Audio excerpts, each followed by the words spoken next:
Marlins are awesome, powerful fish found in waters off Hawaii, Australia, Mexico, and South Africa.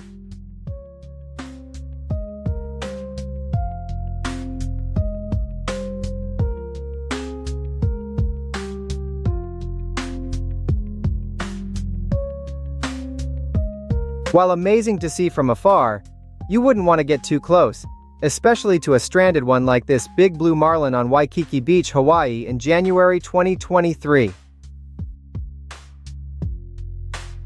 These fish are known for their 12 to 24-inch long spear-like bills, mainly used for hunting and striking prey at speeds up to 50 miles per hour.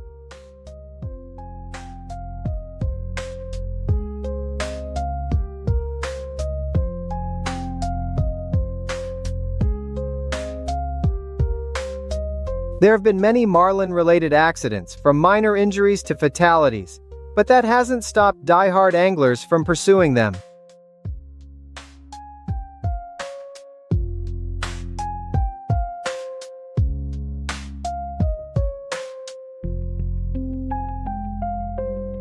This 200-pound marlin gave everyone a scare when it lunged straight at the camera, but little did it know cameras are indestructible.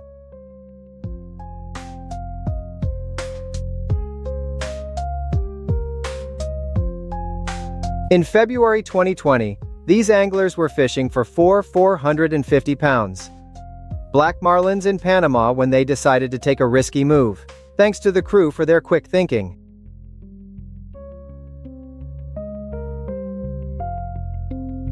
Here's another 600-pound marlin, black marlin from Cairns, Australia, eager to board. Luckily, no one was hurt, but the crew feared for their lives.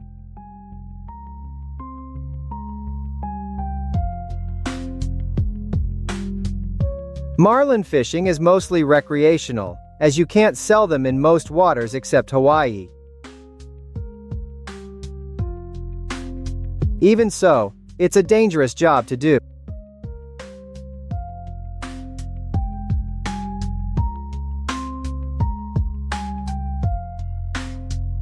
Anglers need heavy-duty reels that can handle at least 45 pounds to manage the fight against these powerful marlins. Even after an hour-long battle, these marlins can still be dangerous. Hearts likely stopped when this marlin leaped onto their 85-foot boat in Magdalena Bay, Mexico. The fish was eventually released safely. Have you ever seen a fish volunteer to be caught? These guys found one off the coast of Hawaii's Big Island. In 2016, the Fishing Championship is a global event where top anglers compete head-to-head in open ocean to catch big fish like marlins.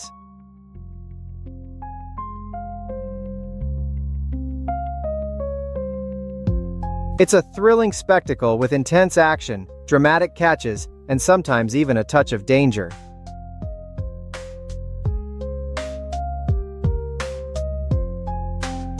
During this battle around Roterra's GT63 in the 2022 tournament, things got so intense that one of the guys overdid it.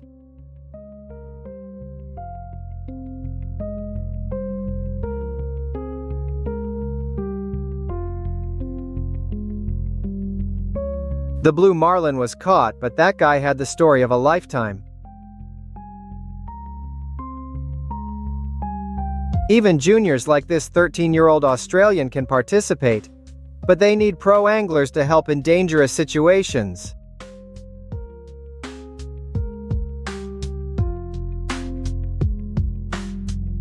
This video is low quality because it was filmed in the 90s.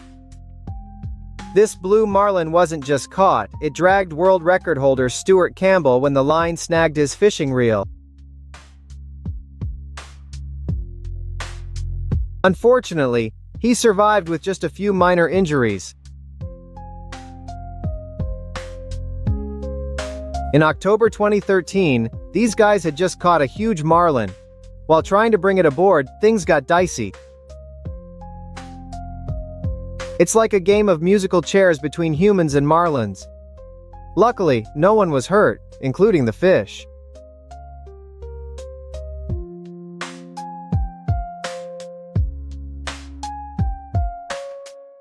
September 10, 2017 was a lucky day for these fishermen.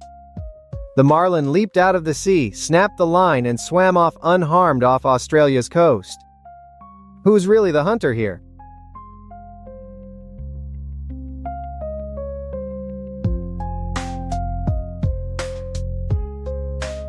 In May 2016, as this angler helped his buddy catch a monster marlin, the fish knocked him overboard.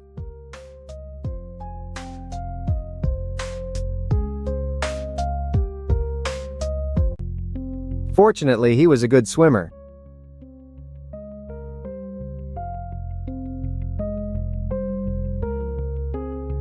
This blue marlin off Australia's coast decided it had had enough. Who needs a rematch here? There's a new way of fishing in Brazil. Maybe you should try it with marlin next time.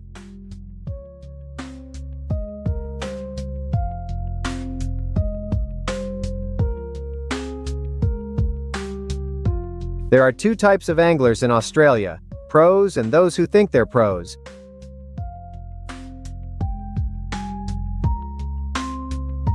This battle with a giant marlin in Florida is truly epic. After several leaps, it jumped again with a broken leader.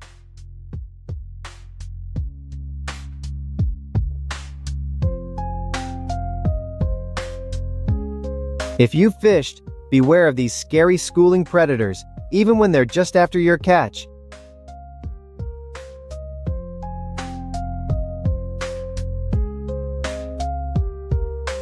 That's a nasty piece of a school of fish.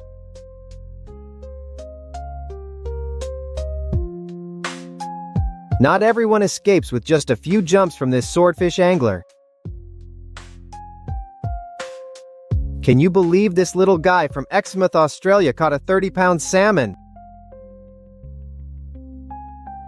I bet he was grinning from ear to ear the whole time.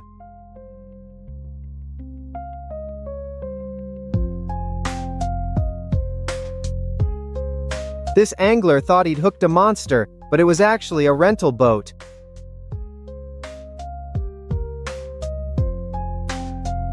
You've got to love the relief of that release. This California kayaker had a surprise encounter with sheepshead while fishing for yellowtail. What would you do if you were in his shoes?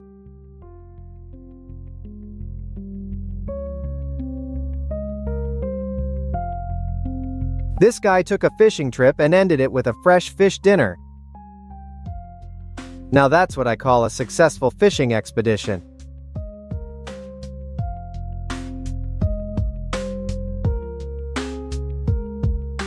This angler caught a surprise visitor while filming his video.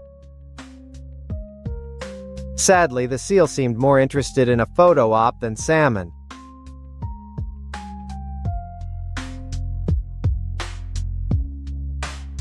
Maybe Florida fishing isn't as chill as I thought, given all these encounters.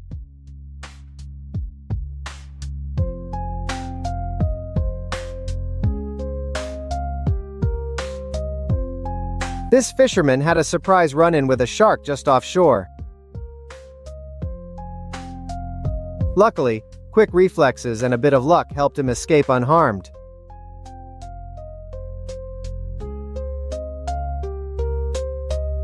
A Kiwi angler's trip took a turn when predators crashed the party.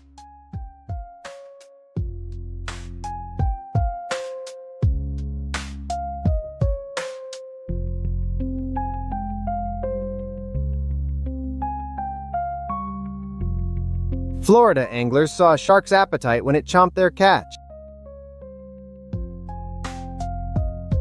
This Kiwi angler had a kingfish on the line, but a hungry great white shark had other plans. Who says you need both hands to land a big one?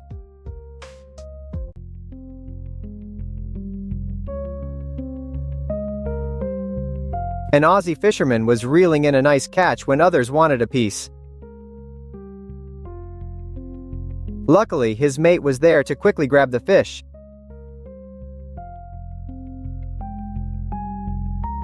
You never know what's lurking beneath the surface. This fishing trip took a wild turn when a killer fish stole the show.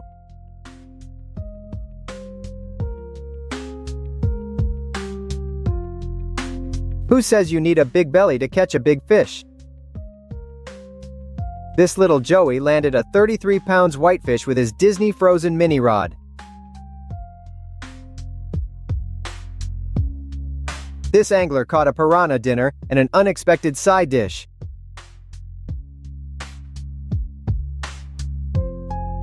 You've got a job to do. The fish is free now.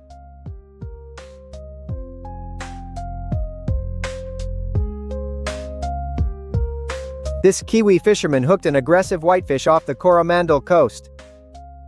That fish put on quite a show trying to break free.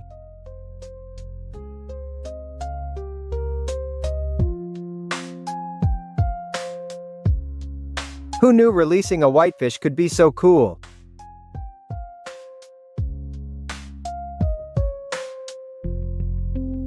When whitefish jump into your boat, you know you've got the right bait.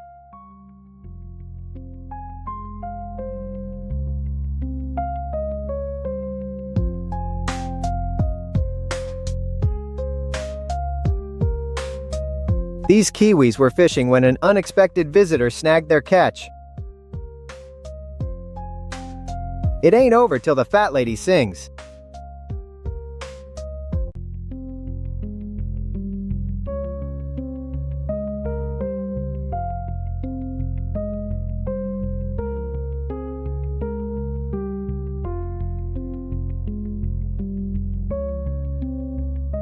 This ice fisherman's show-off moment took an unexpected turn. Right in the family jewels. That fish took its future generations with it. Now that's what I call a fair trade. A fish's life for a father's future. Even the son felt that one.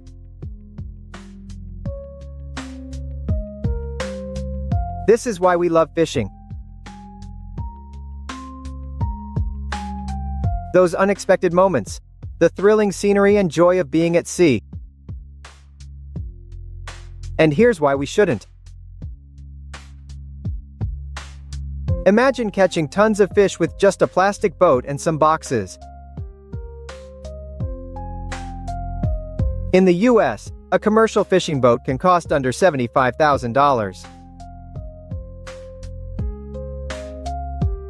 In developing countries like Indonesia, India, and Vietnam, fishermen use smart, low-cost methods to catch millions of pounds of fish annually. In fact, they've surpassed eco-friendly nations to become the world's leading seafood producers. Vietnam, for instance, is home to one of the simplest yet smartest fishing tools, the coracle. These small circular boats, often made of bamboo, oil-coated materials, or plastic, are common in central Vietnam.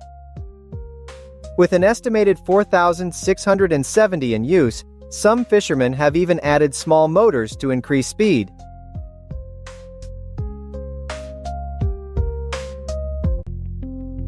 They set out before dawn and return around 7 or 8 a.m., but their resourcefulness doesn't end there. Take the octopus fishers, for example.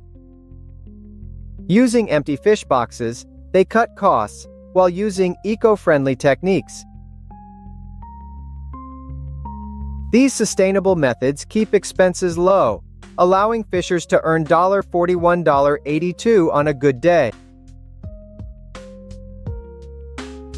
For context, that can cover a family of four's groceries for some time in rural Vietnam. Highest month of the year.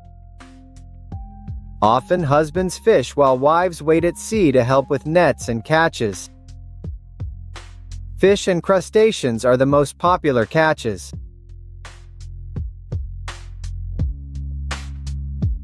Recently, coracle fishing became a tourist attraction, providing extra income for fishermen.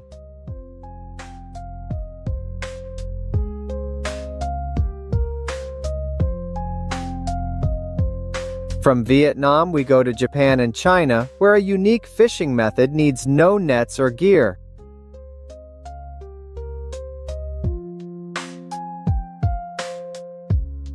This ancient practice, dating back to the 2nd century, uses cormorants as the main fishers.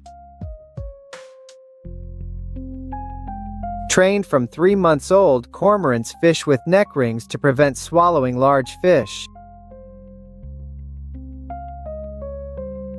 Don't underestimate these birds. They can catch fish weighing up to 7 kilograms. The fish is removed from the birds' necks after each catch. Traditionally, cormorant fishing occurs at night or early morning, with lamps attracting fish closer to the boat. Fishermen then splash water to awaken the bird's fishing instincts. Each bird can hold up to 6 fish in its throat, sometimes catching over 100 fish in a day. After each fishing session, birds are given a small fish as a reward before heading home.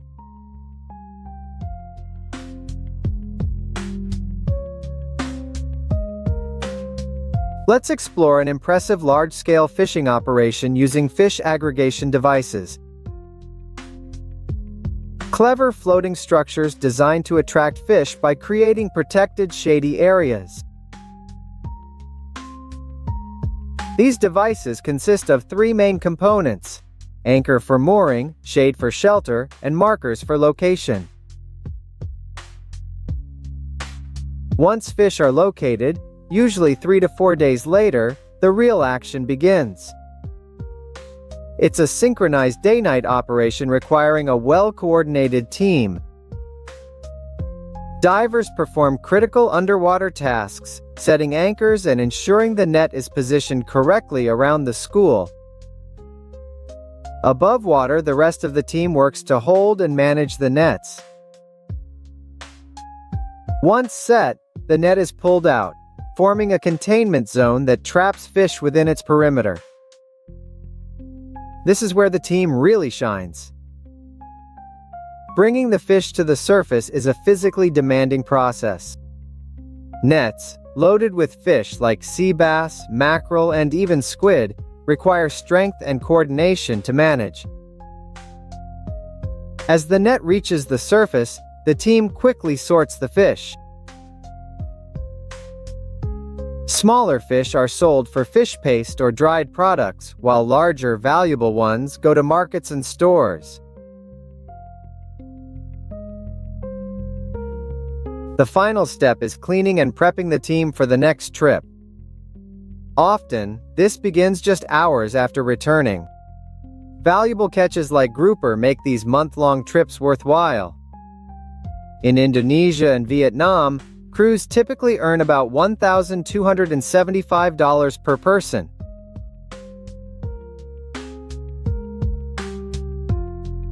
Next, purse seine fishing is a mid-water fishing technique. Each morning, fishermen travel about 5 miles offshore seeking fish schools. Once spotted, they lower the net and circle quickly to enclose the fish.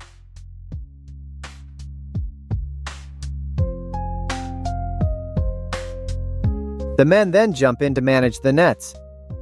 The net's bottom is closed like a purse to minimize fish escape. Fish are collected using another boat or the main vessel's engine. Depending on school size, this is repeated 5-10 times daily.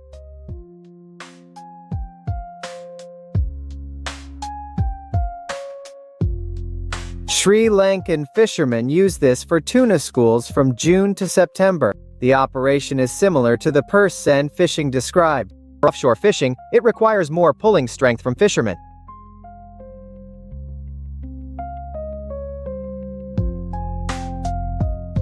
When it comes to fish, artisanal fishing truly shines. Using 20 to 30 GP engines and colorful fish-like jigs, fishermen set out to sea. These durable jigs last up to a month, offering affordable, effective fishing. 22 to 33 pounds or 10 to 15 kilograms of fish can be caught daily, ready for market customers. For those seeking vibrant fish, Ranina Fishing offers challenge and reward. Found 150 miles or 240 kilometers offshore in deep water, fish are stored in bags. They wait an hour before opening the hatches. The Ranina fish season typically lasts from January to March. In the past, anglers could catch 220 pounds or 100 kilograms in just 3 days. However, slower prices now require a full week for similar results. Meanwhile, fishing for swimming fish uses nets of the same size, about 8 or 2.5 meters in length, and 164 or 50 meters in width. Fishermen travel 6 miles, 10 kilometers, in small boats to catch fish weighing between 0.4 and 0.9 pounds, 0.2 to 0.4 kilograms, each.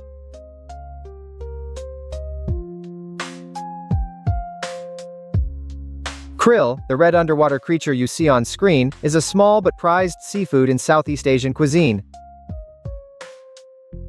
It's harvested from May to October. On good days, fishermen can catch between 660 and 1,300 pounds, 300 to 600 kilograms of krill.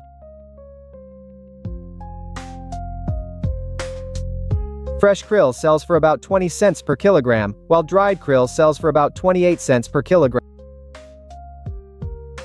This small-scale practice provides steady income for many coastal communities in Southeast Asia. Finally, we arrive in Sri Lanka, where stilt fishing dominates the coastal fishing scene. It originated during World War II, when fishermen balanced on poles to fish. This unique technique now uses crossbars fixed to tall poles embedded in the seabed. Fishermen patiently wait for their catch, fishing from these structures. While striking today, similar ingenuity exists in Kenyan fish traps or Indian catamaran fishing. Age-old traditions blend with modern innovations in these fishing methods.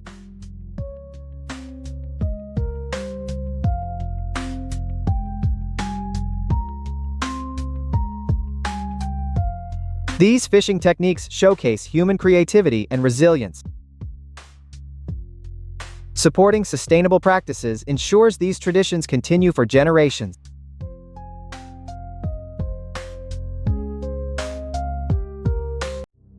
Is squid pieces or sashimi so familiar to us? Ever wonder how they got from the ocean to your plate? It's quite an interesting journey, actually. Today, we'll see how fishermen catch billions of squid yearly. Squid are soft-bodied invertebrates with sticky, hunting tentacles. Squid are migratory creatures. They travel thousands of miles to feed and breed. This popularity fueled the squid fishing industry. Globally, over 218 million tons of squid are caught annually.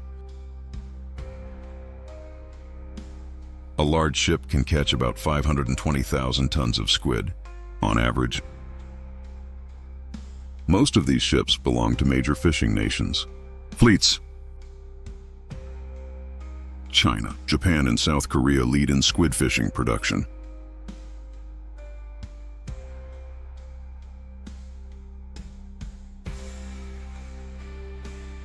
In Japan, estimates show about 36,600 tons of squid will be caught in 2022.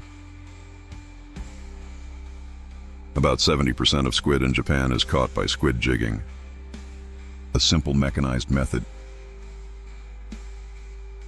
Fishermen can move their boats to fish around the clock. They can fish near the coast without needing help from others. Squid fishing is an interesting activity that requires skill. Squid are most active at dawn and dusk, so anglers should plan their fishing trips accordingly. When a boat reaches a known squid spot, they stop to check the current direction.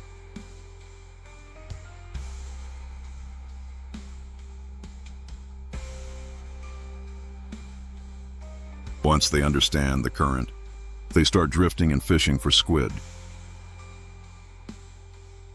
Hooks are often colored pink, green, and red to attract squid.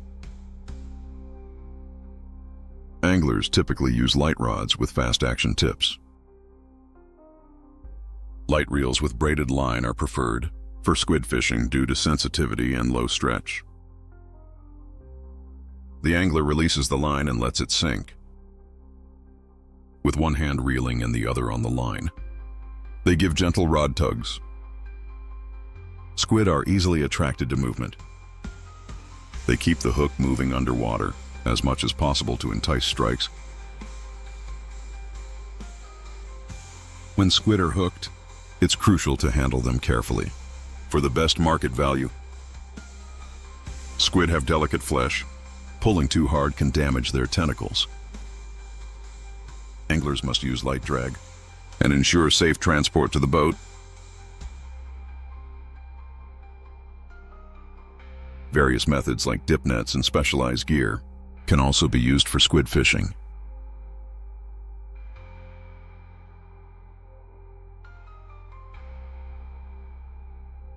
After prep, the fishermen were set to head out to sea. Their fishing boats have powerful radar systems that scan vast ocean areas. These systems give real-time data on squid, size and movement, helping find prime fishing spots.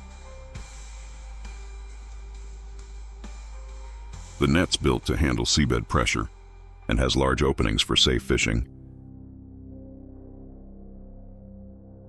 A pulley system carefully lowers and raises the net. In some areas, squid catches are up as traditional fishing declines, making squid a fish substitute.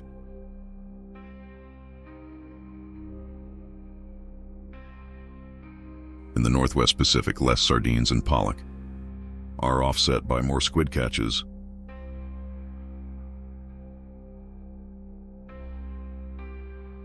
Once docked, fishermen quickly brought fresh squid ashore.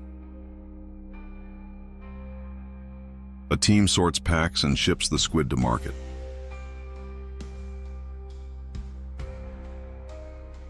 Squid is the main catch off Korea's east coast.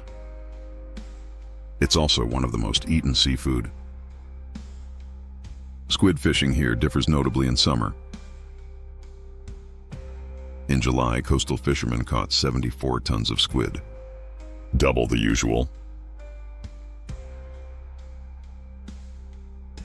Besides nets, squid are caught using a unique fishing system. The deck sides have 300 bowling ball-sized lamps to lure squid.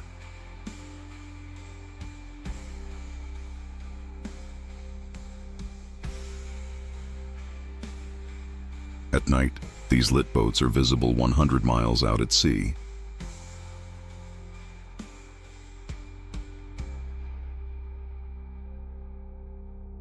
Dozens of lines with special squid hooks hang under the lights.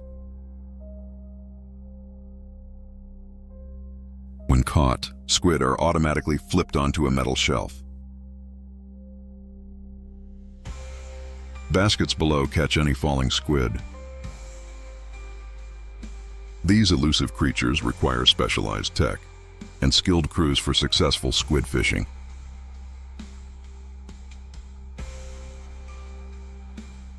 China's offshore fleet comprises about 1,123 vessels. Among the coastal light fishing fleet, the number of ships vastly outnumbers other fishing nations in the same region. This is why the country boasts such enormous fishing production. China's fishing industry is currently experiencing rapid growth. Catch volumes are soaring with clear economic benefits. In 2022, China hauled in nearly 1.4 million tons of squid. Squid fishing is most effective at night. Squid are particularly drawn to white and green lights. Boats use bright lights and lures to attract hungry squid. Squid lures don't need real bait, just plastic shrimp with a reflective coating on half.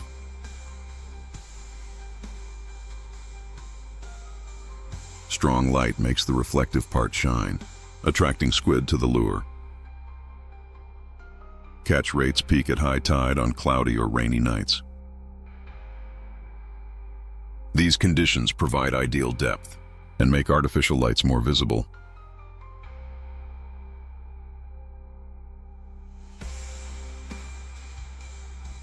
Squid fishing with lights has minimal impact on marine life, as it doesn't disturb the seabed.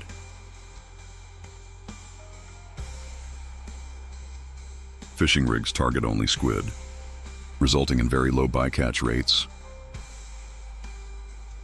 For long trips, fishermen freeze squid in blocks for easy transport and quality. After catching, fresh squid move on a conveyor to the ship's hold, where fishermen arrange them in trays like this. These trays of squid are then placed in the freezer, room for storage squid. Rich in nutrients, has become a widely used ingredient in many meals.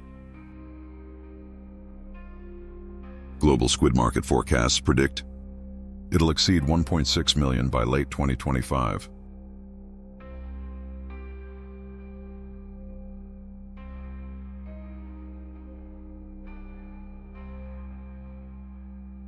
Though not threatened yet, scientists warn rapid, unregulated fishing puts squid at risk.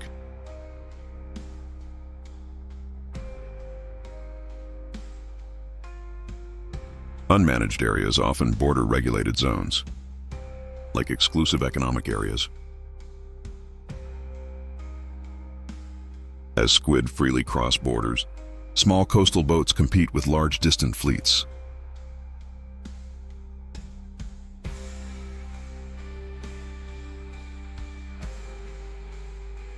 This creates unfairness for small-scale fishers, relying on squid targeted by big fleets, and for developing nations, dependent on stock revenues across regulated areas.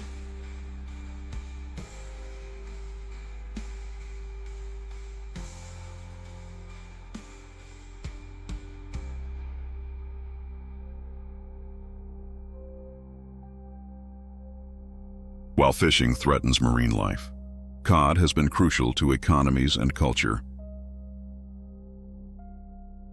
In many nations for centuries.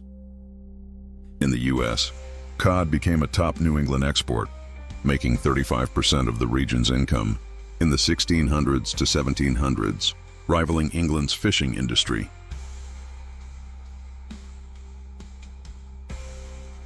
This economic rivalry sparked tensions that fueled the American Revolution. Likewise, in Russia, cod has been vital to the national economy and coastal communities' livelihoods. In 2005, Russia became one of the world's 9 largest cod centers. In 2022, Russia's cod fishing industry generated over $193 million, with Murmansk emerging as a major fishing port and one of Europe's largest fish processing hubs. The U.S. also fishes for cod, but different species than Russia. Russian fishermen focus on Atlantic cod, in the Barents Sea, the world's largest cod fishery, bordering only Norway and Russia. East fish are also found in Itua waters mainly, in George Bank and the western Gulf of Maine.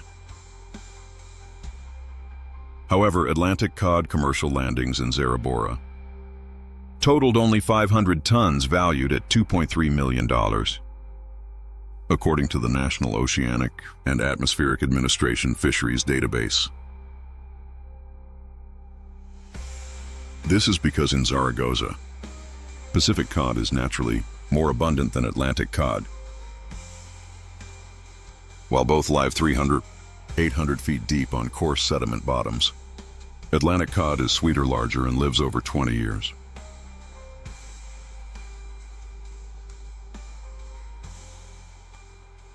These differences have shaped fishing techniques and market preferences.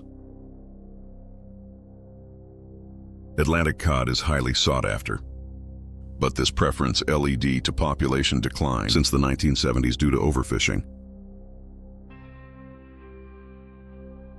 In 2008, Global Atlantic caught catch was 765,000 tons, with 73% from Russia, Iceland, and Norway.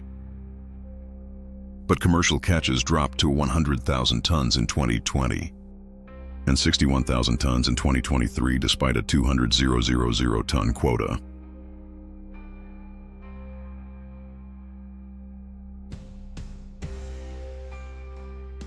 It has long been a traditional industry in Russia, as the world's largest country, boasts the fourth longest coastline globally, with access to 12 seas and over 2 million rivers. Russian fishermen have innovated their fishing methods to restore and maintain cod populations.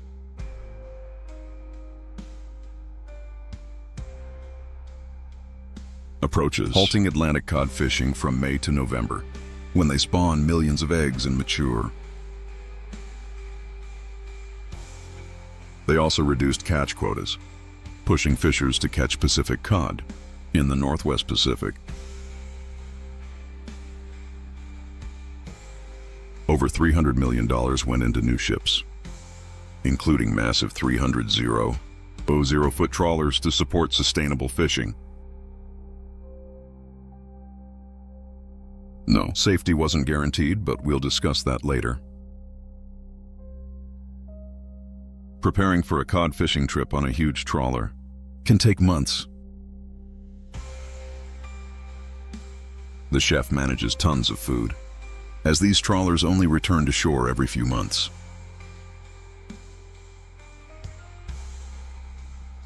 Captain and engineers check machinery, ensuring 500 plus horsepower to brave Atlantic winds and waves.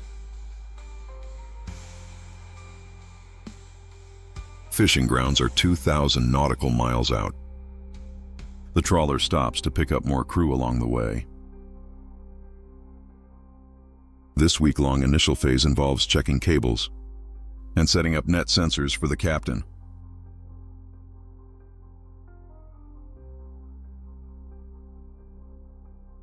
At the fishing grounds, the captain uses sonar to locate cod schools.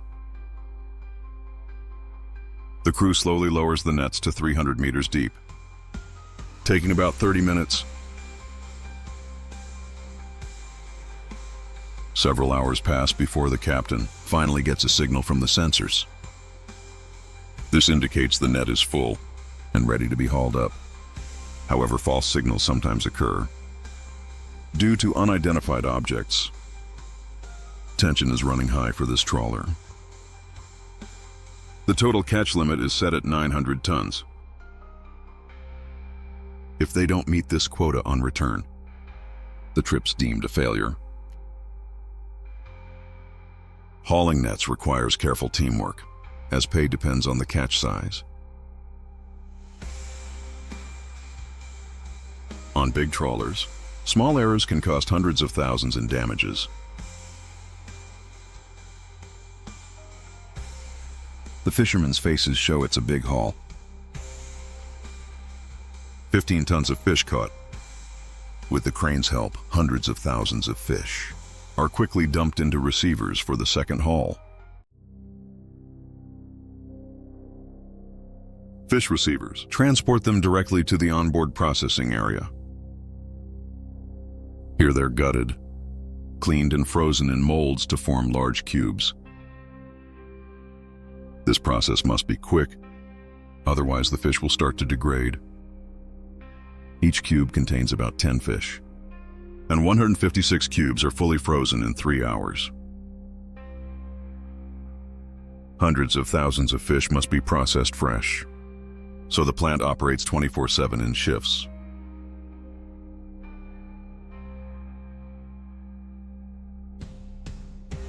No part of the fish is wasted. For instance, heads and tails are often sold to China and other Asian countries. After that, the fish is packed and stored in an onboard warehouse that holds 900 tons. During this period, the captain constantly reports detailed catch info to distributors. Sometimes they're sold directly to other crews, returning to shore.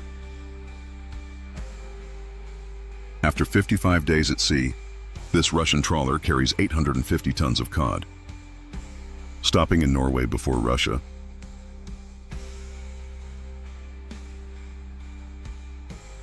10% of fresh fish goes to Norway.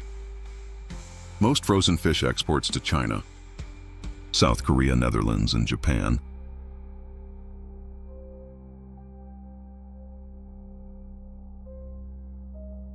However, cod fishing isn't always smooth sailing, as all sorts of things can go wrong. Storms cause slips, so the fish hoisting deck is sprayed with salt water to prevent freezing.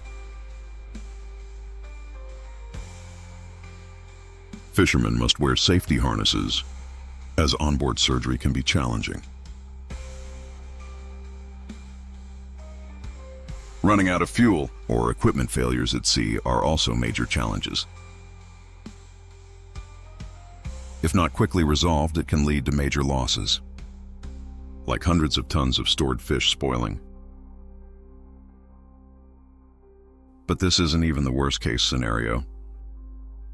In 2020, the Russian fishing trawler Onaga sank in the northern Barents Sea, leaving over 17 people missing. The accident happened due to ice buildup, causing it to capsize while the crew was hauling in their catch. Given Atlantic cod's vulnerability, Russian fleets also fish Pacific cod near Kamchatka and in the Sea of Okhotsk.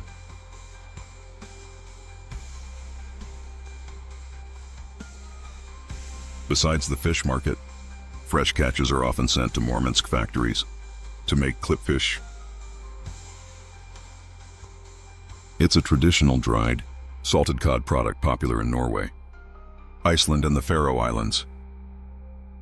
At the factory, the fish are filleted. They are then stacked in layers with salt between each for 3 to 4 weeks. The factory uses tons of salt daily, ensuring the fish is heavily salted to remove moisture and preserve it.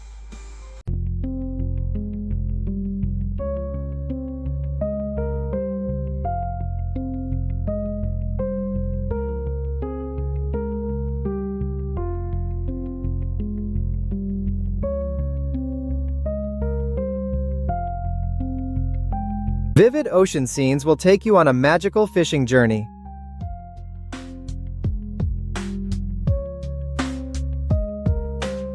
From boats cutting waves to fish schools falling on deck and submerged fishing landmarks, each moment creates an unmissable spectacle.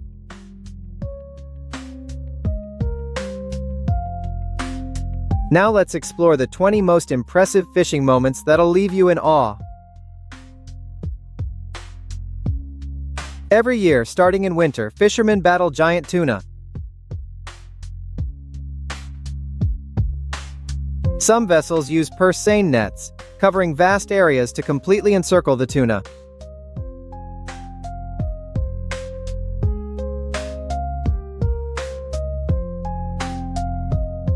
These fish can grow up to 26 feet and weigh 1,300 pounds. Vessels typically use pipes to load these enormous tuna on board. This reduces fish damage risk and eases physical strain on fishermen.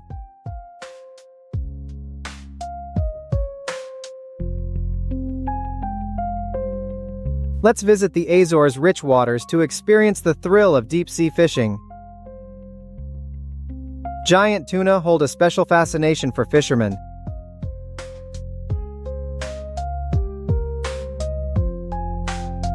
Catching giant tuna requires skilled fishermen with deep knowledge of the species. Their long pectoral fins and strong hearts make them notoriously difficult to catch. In many cases, giant tuna can fight back, thrashing and injuring fishermen.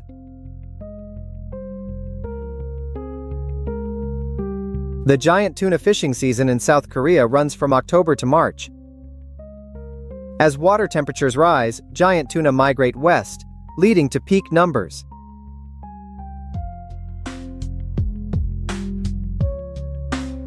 Giant tuna caught in nets have lower quality meat than those caught by line.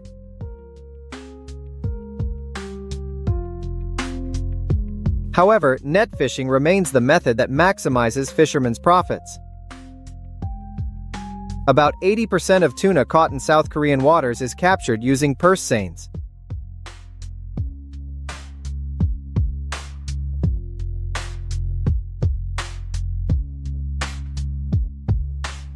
Fishermen must monitor net tension and adjust to prevent tearing during the catch. Care is taken to avoid damaging the fish's skin or flesh, crucial for supplying fresh fish to markets or for export.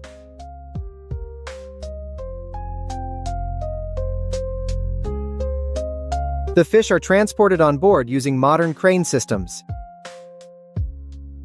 To ensure quality, the catch is immediately stored in cold storage at temperatures between 32 degrees Fahrenheit and 35 degrees Fahrenheit.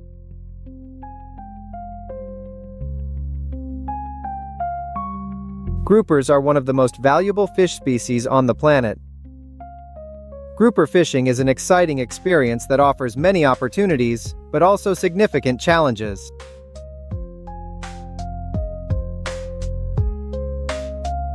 In the Gulf of Mexico, most grouper species spread out in winter, making spring ideal for finding large numbers of actively feeding groupers.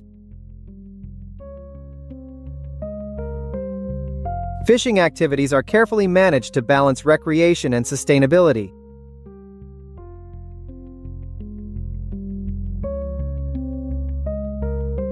Fishermen set fixed nets near areas where fish migrate, especially near scattered lands. This is a common practice in regions like Rockhampton, where the largest fish runs occur.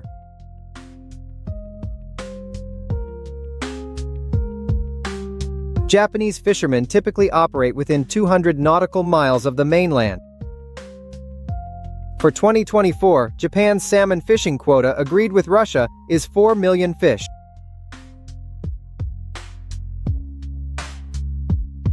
South Korean fish are mainly caught in the Western Ocean. In the Central Pacific, fishers use methods like purse seines and trawls for sardines.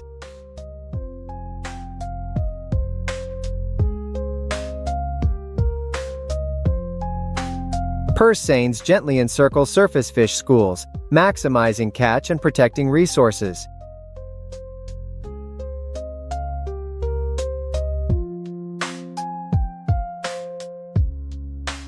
Indonesia's fish production is among the world's highest, supplying 16% globally. In 2023, Indonesia earned an estimated $1.7 billion from fishing. Fish have been most abundant in Indonesia since October. Fishermen mainly use purse seines to catch large schools of fish.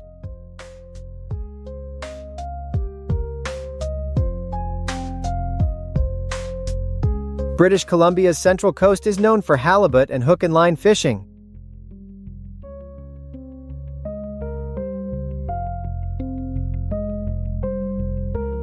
Anglers use short, strong hooks to easily handle and catch large halibut.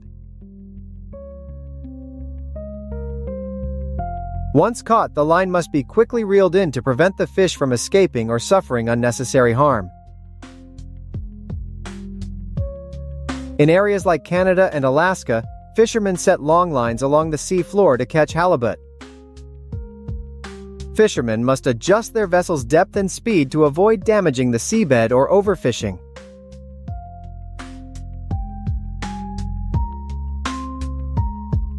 With 725 million pounds in high-capacity fishing vessels, the industry supplies a large amount of halibut to the global market.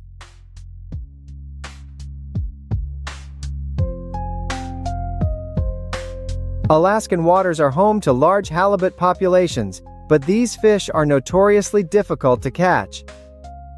These massive fish have jaws strong enough to break a fisherman's arm.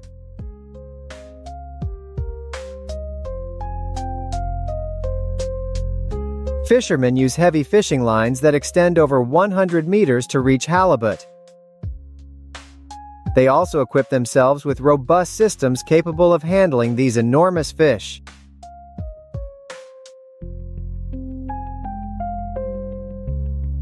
Halibut is a staple of the fishing industry in the eastern North Pacific. Halibut fishing platforms are high-capacity offshore fishing setups, allowing anglers to catch an estimated 1.1 billion pounds worth of halibut annually.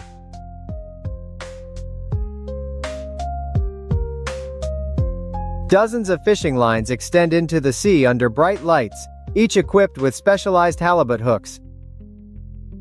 When a halibut bites, an automated system pulls it onto a metal arch. Bags are positioned below to catch the falling halibut.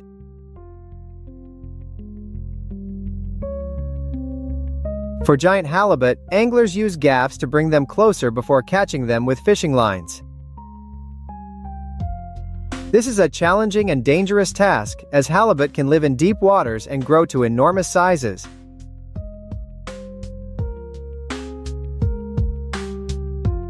In 2024, Peru's giant halibut fishing season is expected to reach 1.1 billion pounds in value. Simultaneously, fishermen must adhere to quotas to ensure sustainable fishing practices.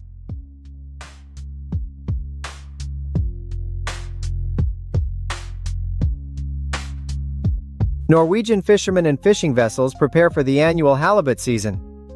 Each Norwegian halibut fishing vessel can prepare for up to 9,000 catches. However, fishermen must adhere to annual quotas set by the government to ensure the future of commercial fishing. Daily, fishers check their lines, usually catching halibut or other fish, up to 50 large fish per hour.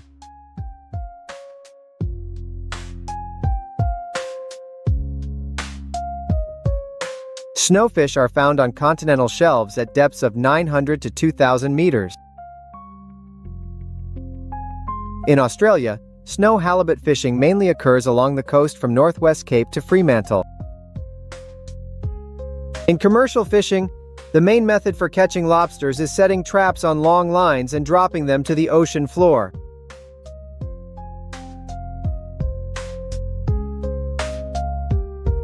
Lobster production in Western Australia reached approximately 374 tons in 2023.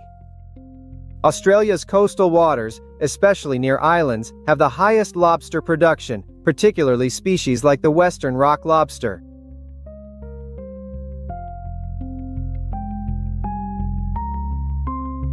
Fishermen use lobster pots to catch live lobsters near shore, while trawl nets can catch lobsters at various depths.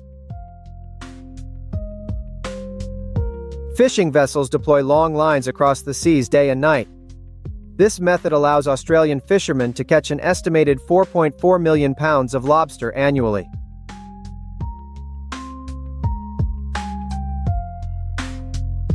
From Western Canada to the Bering Sea, lobster fishing occurs in remote areas with harsh weather, requiring sturdy vessels to withstand these challenges.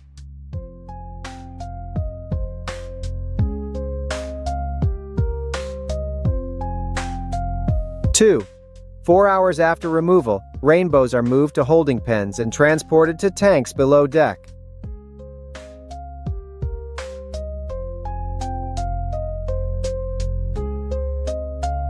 Once removed, market-grade rainbows are processed, either cooked or chilled on ice.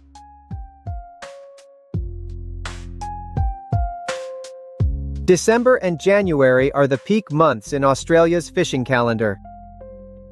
It's a constant challenge to catch enough rainbows, with vessels aiming for up to 4,000 pounds daily.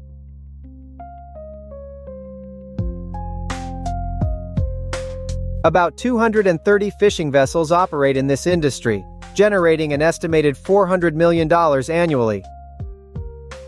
Western Australia is considered to have the most valuable fishery.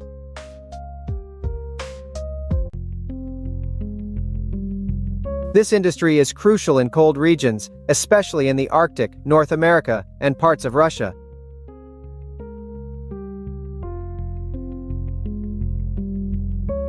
Rainbow fishing typically occurs when lakes and cold seas freeze over. People cut holes in the ice to fish for rainbows in the sea below.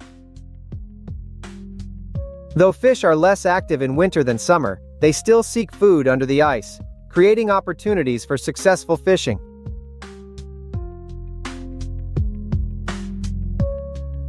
On Alaska's coast, fishermen can jump into the water through holes cut in the ice.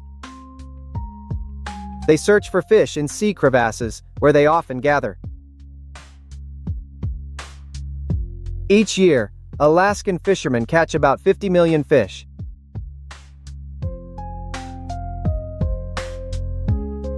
They also use fish traps for fishing. After leaving traps in water for hours, fishermen retrieve them and quickly preserve the catch to ensure quality.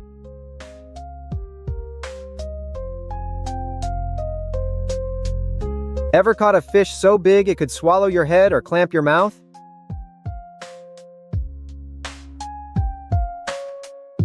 Many consider it a thrilling experience.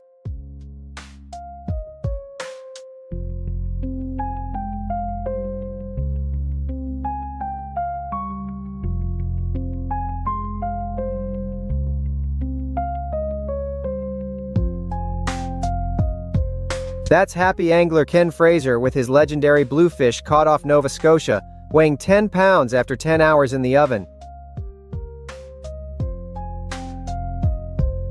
At current average fish prices in Tsukiji, it'd be worth over $86,000 on the market. However, in 2019, a Japanese sushi chain paid $3.1 million for a 613-pound bluefin tuna caught off the coast of Aomori Prefecture in northern Japan.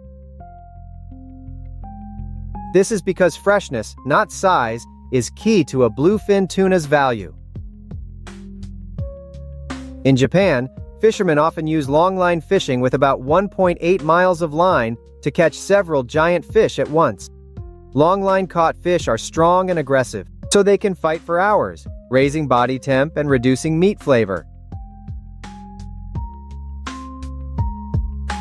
Japanese fishers target bluefin tuna, often using electric shocks for quick kills.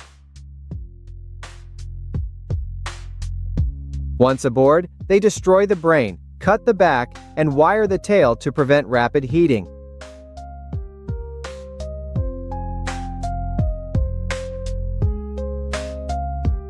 This traditional method keeps fish fresh longer by draining blood and stopping nerve reactions.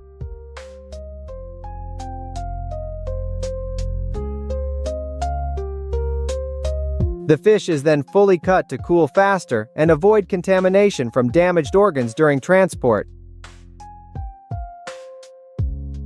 Finally, it's chilled to -76 degrees Fahrenheit. This keeps hundreds of giant tuna fresh for months on large, long fishing vessels. Japan's Shigaro coast is famous for bluefin tuna, especially in winter when smaller fish abound. This season, bluefin tuna are prized for their rich, fatty meat. Catching giants over 661 pounds isn't uncommon here.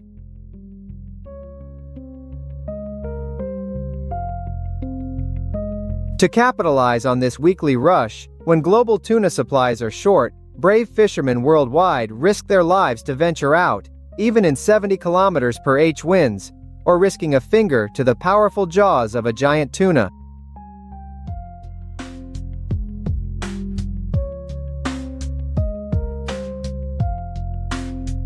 Bluefin tuna, reaching 1,432 pounds and 4.5 m, are prime targets in Arara and Japan, where markets offer up to $2/lb for top-quality fish.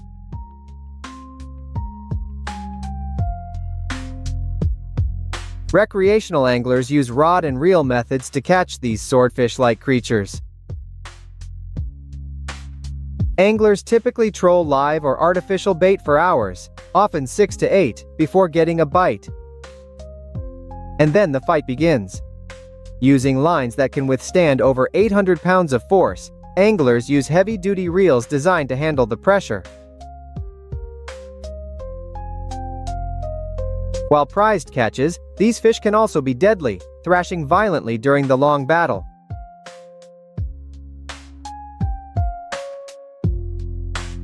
Recently, a swordfish fatally struck Italian surfer Giulio Manfrini while he was surfing off Indonesia's coast.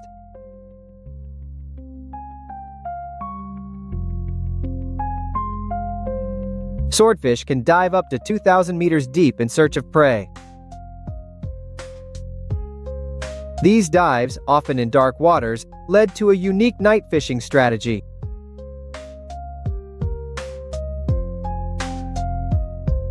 As fish surface to feed, anglers use long lines with glowing lures to attract swordfish in the dark.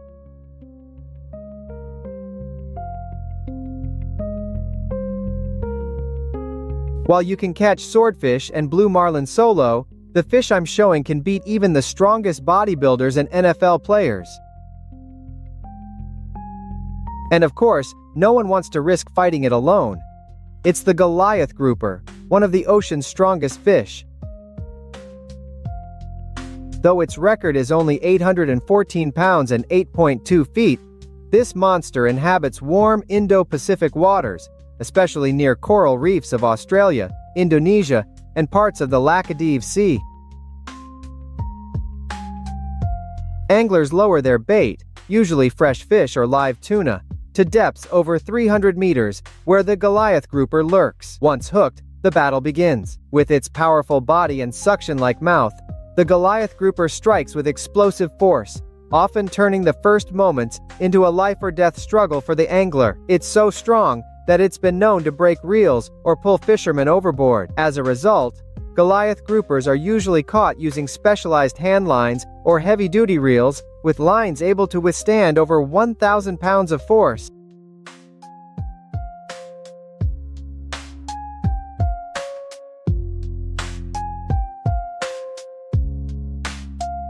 Anglers employ a special technique called pumping and reeling, where they slowly lift the rod and reel in line with each small movement, working against the fish's enormous strength for hours, with market prices that could reach $100 per kilogram in 2023. A single giant fish can fetch up to $80,000, especially in high-end Asian and Pacific markets. There are still many incredible giant fish around the world, but I'll cover those in other videos. For now, let's take a look at other gigantic sea creatures.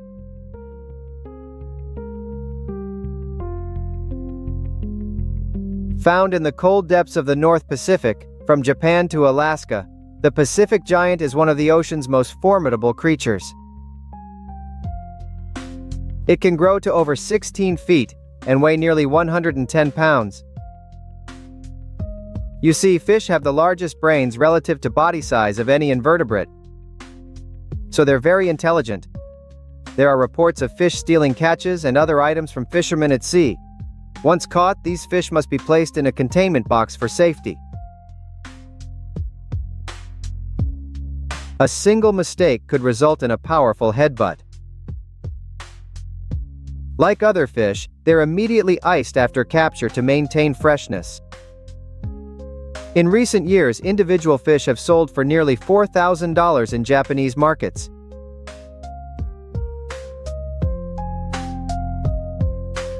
Similarly, the giant can grow to 50 m and weigh over 1,000 pounds, rivaling a Harley in size.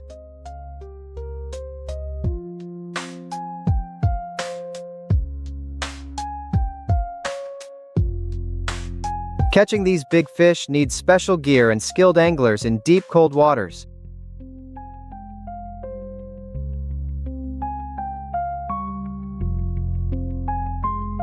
Scientists estimate only 4.3 million of these giants remain worldwide, based on studies. As a result, commercial fishermen can only catch fish this size using reel, dingo, or wheel methods. The United States is a significant consumer of fish, mainly in the form of calamari. While there's some domestic fishing in Zeplamea, especially on the West Coast, it's relatively small compared to global consumption. Most calamari consumed in Zeplamea is imported from China, South Korea, and Japan, the world's three largest calamari fishing nations. In 2020, China caught 40,000 kilograms of calamari. Do you prefer calamari or squid? Let me know in the comments below. The Japanese sperm whale, with its impressive length of up to 12 meters, 3.6 meters, taller than a soccer goalpost, inhabits the deep waters around Japan and the North Pacific. It's the largest fish on Earth, a prized catch, with live specimens sometimes fetching up to $3,000.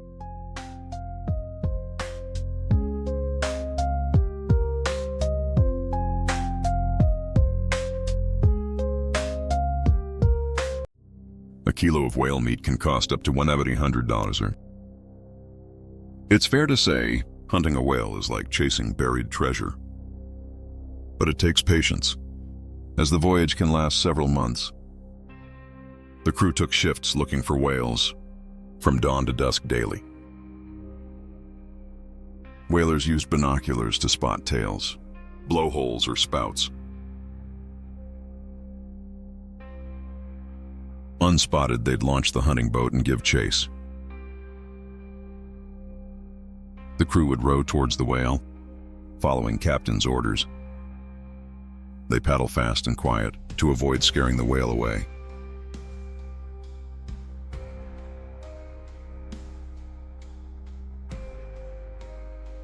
Close enough, a man would harpoon the whale's blubber to snag it.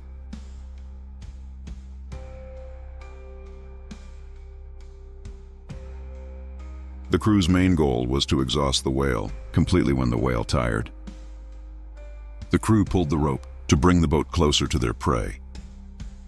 The harpooner then thrust a lance into the whale's heart or lungs. On land, they're killed with traditional knives. Blades 16 to 19 centimeter long, about 6.3 to 7.5 inches. Burrowese pilot whale hunting, or grind-a-drap, starts when locals spot a pod near the islands.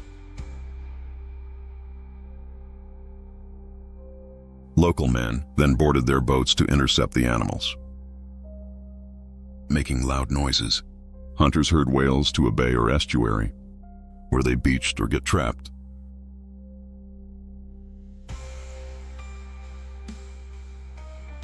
They often don't beach or swim in water shallow enough for hunters to stand, are pulled ashore, usually by ropes attached to steel hooks, embedded in their sides, heads, or necks. Nearly 900 whales were hunted commercially worldwide in 2022. Dolphins are also hunted using this method. Stats show over 80,000 dolphins are hunted commercially, yearly, including accidental catches.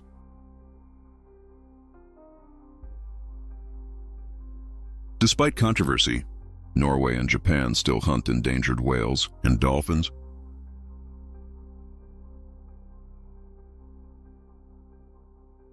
Hunted fish are lined up and slaughtered by local hunters and families.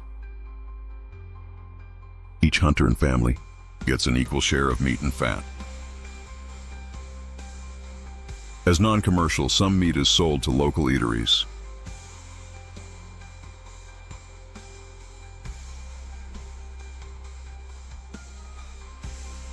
About 100 million sharks are caught globally each year.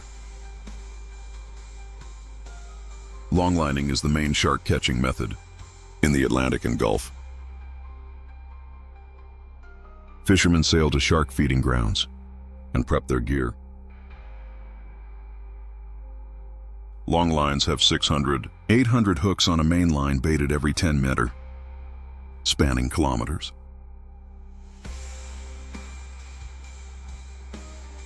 Bait is usually mackerel or other bloody fish to lure these predators. The line soaks overnight when sharks are most active and feeding.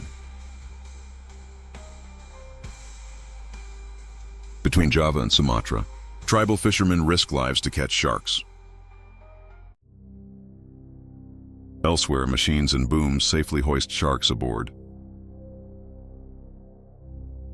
The main line connects to a hydraulic machine. This machine pulls up the main line with hooked shocks. Anglers also use drift gill nets, creating a wall to catch fish.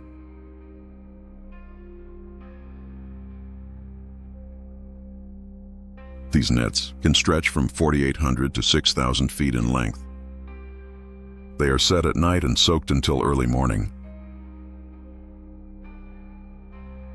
Each are hauled aboard in the net and removed on deck. For larger catches, the net's pulled slowly to secure and hoist fish.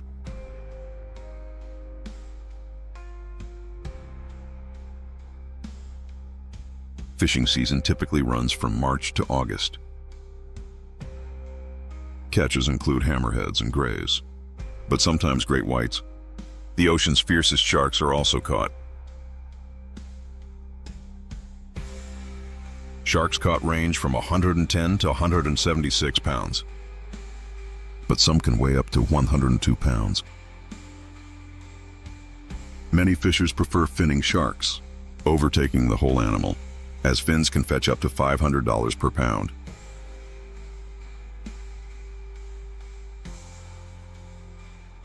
They often keep just the fins, discarding the rest back into the ocean to save space. On shore, these fins are dried and processed into gelatinous soup, a status symbol in many Asian cultures. Shark finning is highly controversial. Finned sharks face a painful death, bleeding heavily and unable to swim when thrown back.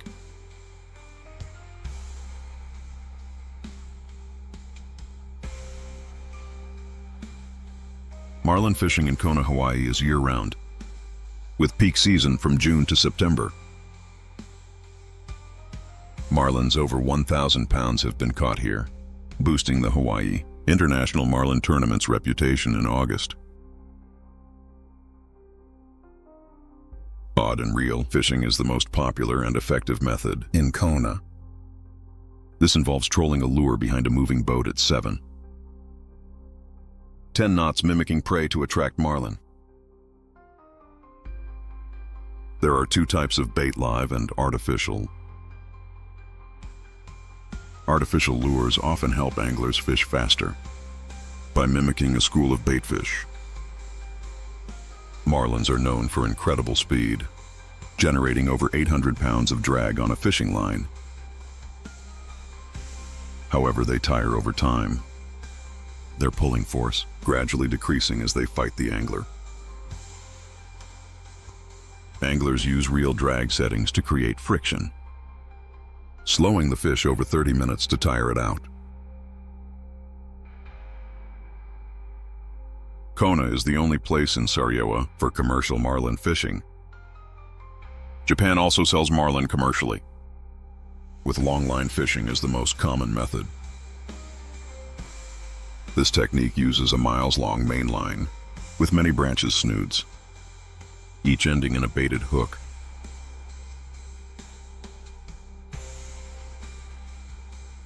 Fish are brought aboard, sometimes using specialized lifting equipment. Once caught, marlin is processed on board or transported ashore for further processing.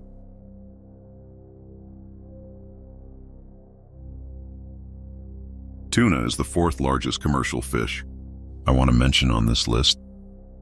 Many types of tuna are caught, but the largest is the bluefin tuna. Each can weigh 496 to 551 pounds on average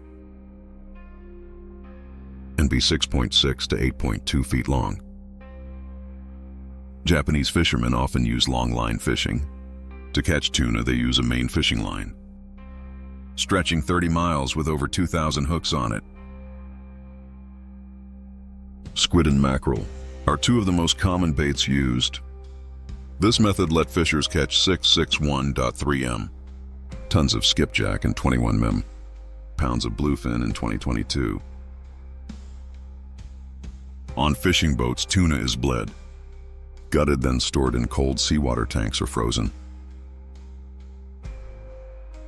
A top-quality bluefin tuna can be worth thousands, so it's handled with great care. In 2019, a 608-pound bluefin tuna sold for about $3.1 million. So what's the smallest tuna in the ocean? The striped bonito is the smallest tuna, but makes up 70% of Pacific tuna catch. They often travel in large schools near the surface, so persicinas are used. Fishers lower a 1.5-kilometer long net, creating a wall around the striped bonito school, and close the net to trap fish in a smaller area. A smaller net, called a braille net, collects fish from the larger net. This net opens at the bottom, releasing fish into ship boxes, holding up to 27,000 pounds each.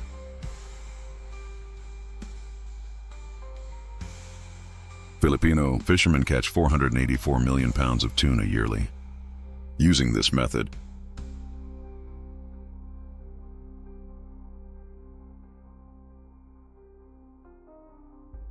this label in New York might trick you into thinking it's wild salmon.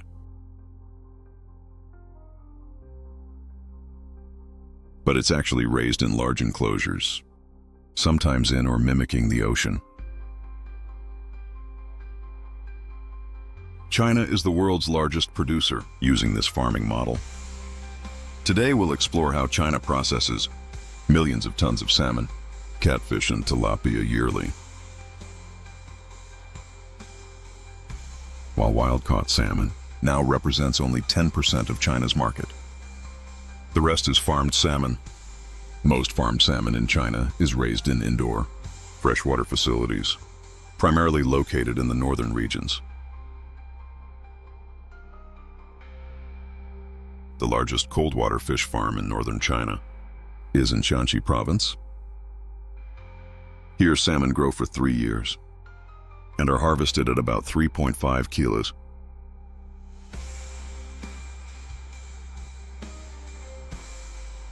In Xinjiang, robotic systems clean fish tanks, maintaining clear water for optimal salmon growth.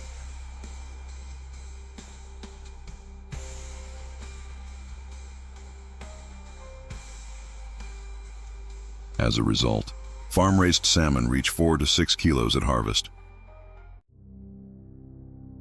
In 2024, this farm harvests 9 tons of salmon daily. China's salmon industry integrates farming, processing, and cold transport in one place.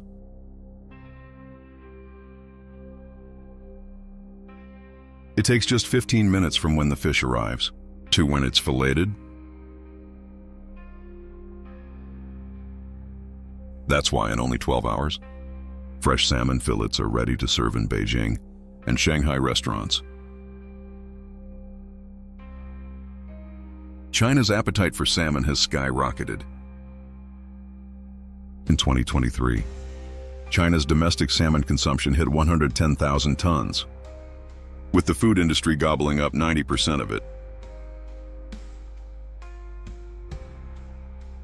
The country is also diving into ocean salmon farming in the Yellow Sea.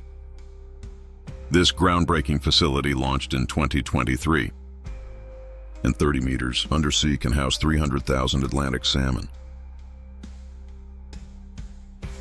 In its recent harvest, the farm yielded 15,000 salmon, setting the stage for 1,500 tons annually.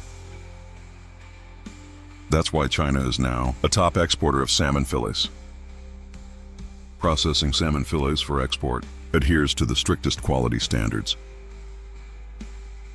Fish undergo meticulous filleting, organ and fin removal, followed by thorough washing.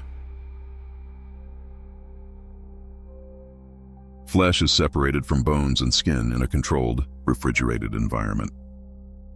Fillets are carefully washed with diluted salt water to eliminate any lingering odors. The pellets are then vacuum sealed in special cold rooms using waterproof, antibacterial packaging.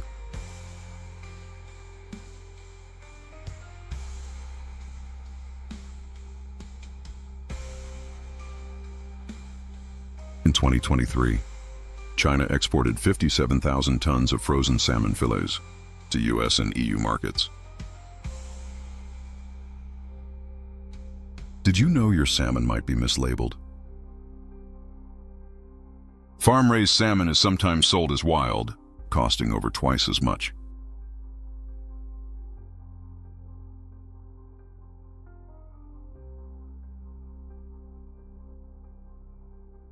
Catfish native to the Mekong Basin are a vital food source for local communities. Vietnam has LED catfish production for decades. China saw its potential and set up farms in southern regions like Guangdong, Ruzhou, and Hainan.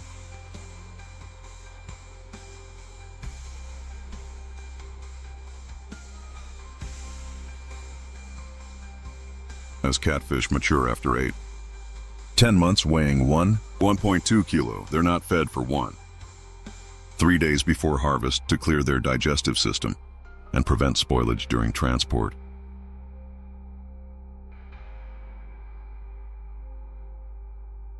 In Guangdong, catfish are usually harvested in November to avoid winter. Chinese catfish farms boast impressive yields, with some producing up to 5 tons per acre. The harvest is typically done by experienced teams of 30-40 people. Using large nets, they meticulously surround the fish. The nets are slowly pulled to shore, carefully guiding fish to designated collection points. China consumes over 300,000 tons of farmed catfish yearly after harvest.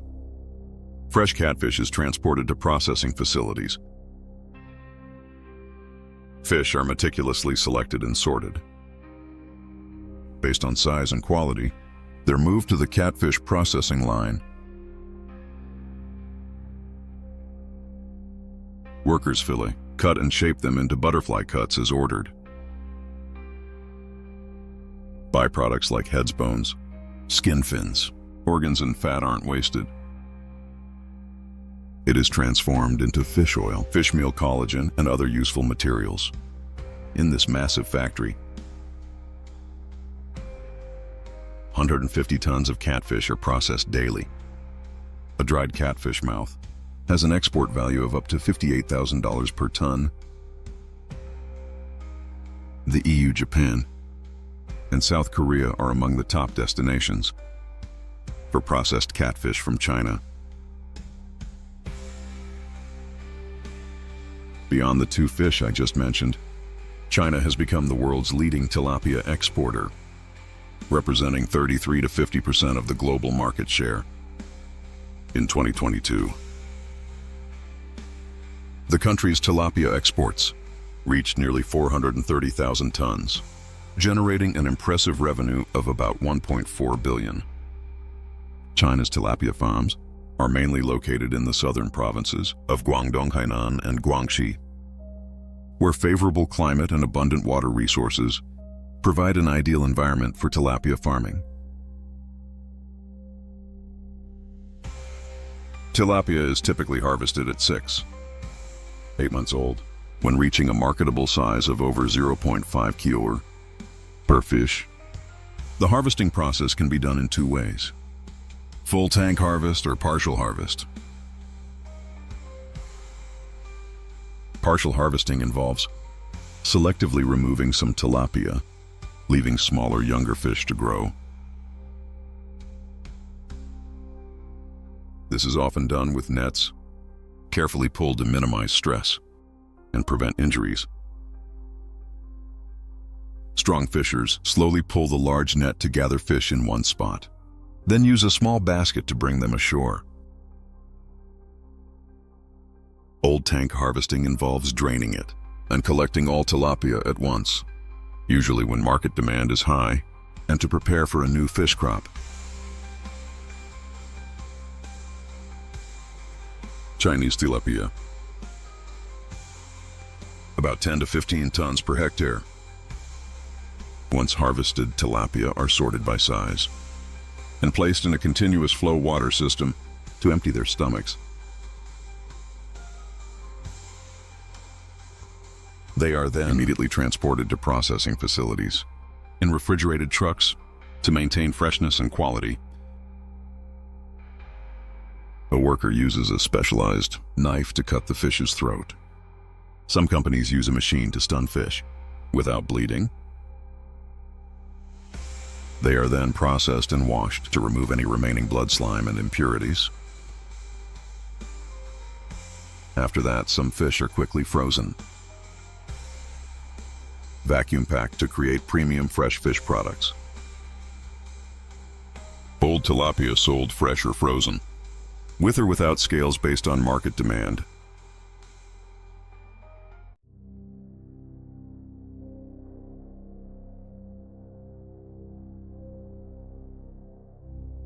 They are great grilled, roasted, fried, or in various dishes.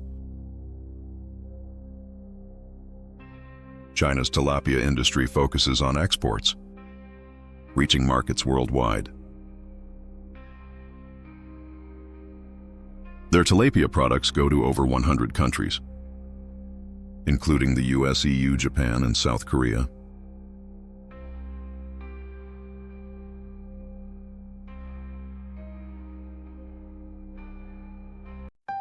Hey there, friends. Today's adventure starts at the lagoons between the rice fields and the small river. Farmers here don't just farm crops, they're into aquaculture, turning tiny shrimp into big bucks. We'll see how they raise billions of shrimp in this $68.4 billion industry.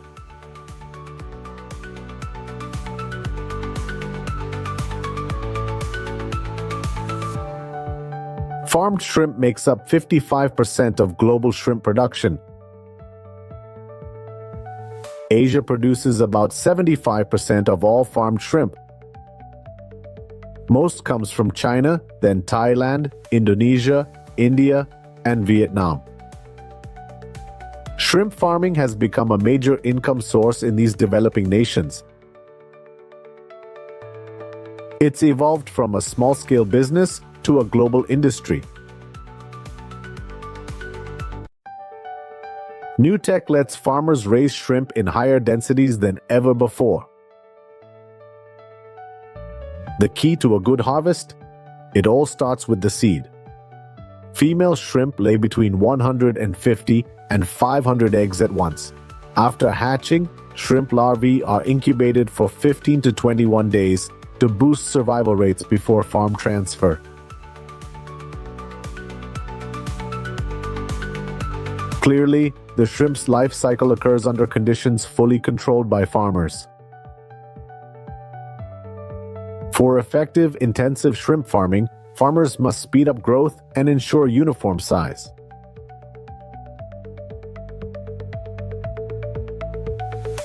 Before receiving new baby shrimp, farmers adjust the tank's pH level.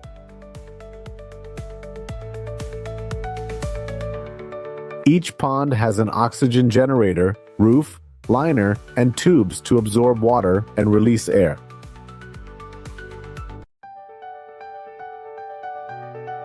Shrimp are fed high-protein pellets made of fish meal, soybean meal, and other supplements.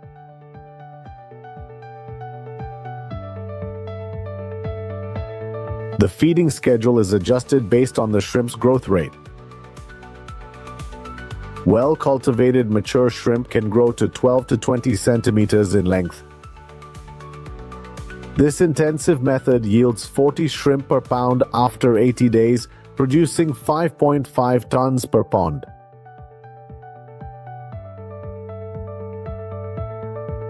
Tiny shrimp embark on a magical journey of growth in vast farming ponds. Blending tradition and tech, farmers create sustainable practices that benefit the community.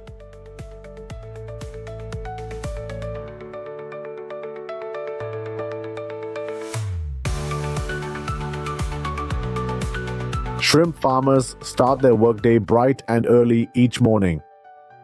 They regularly check the pond conditions to monitor the shrimp's status. The harvest season brings much greater challenges to the farmers. Sometimes, shrimp harvesting takes place during the nighttime hours.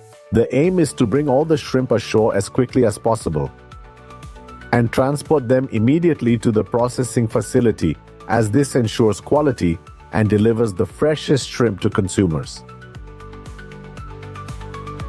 This farmer is feeding shrimp using traditional methods.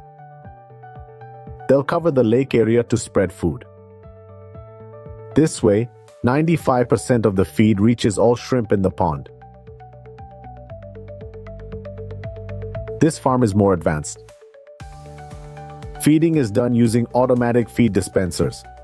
Yet, feed costs are 50 to 70% of production costs, regardless of farm size.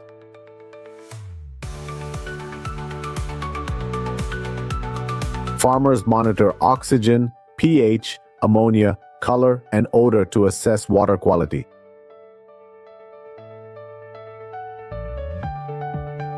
They treat tank water when conditions worsen from waste to prevent disease.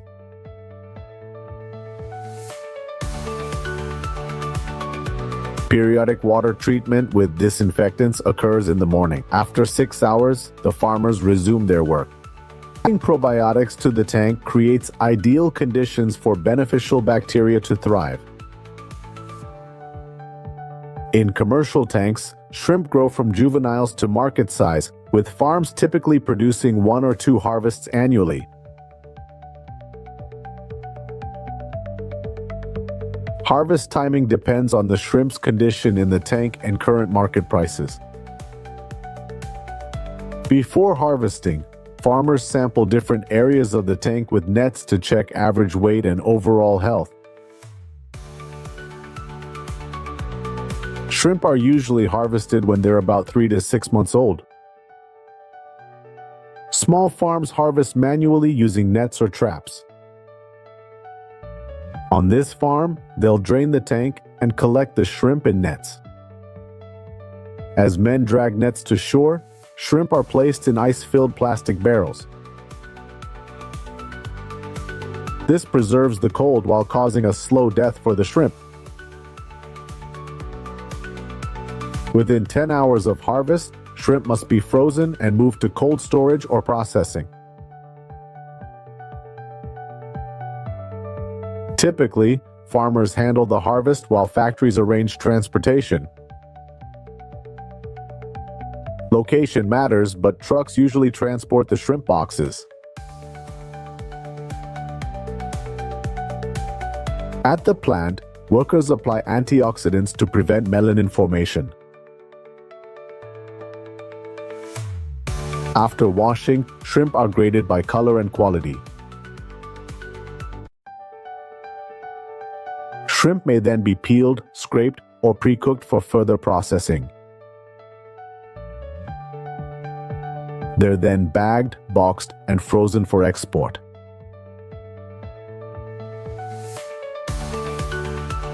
In the packaging plant, all processing must happen very quickly. The goal is to process shrimp within 4 minutes, from cold wash tank to freezer.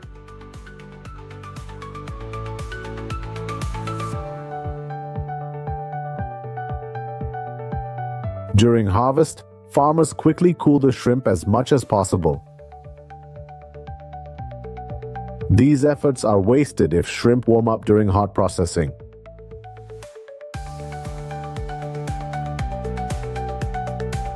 Workers must keep shrimp below 3 degrees Celsius during processing. Factory staff wear warm, hygienic clothing while packaging.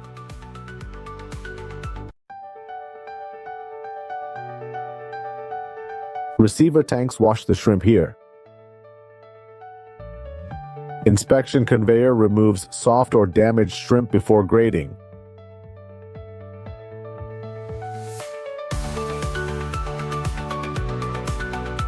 The sorting machine monitors and classifies shrimp sizes.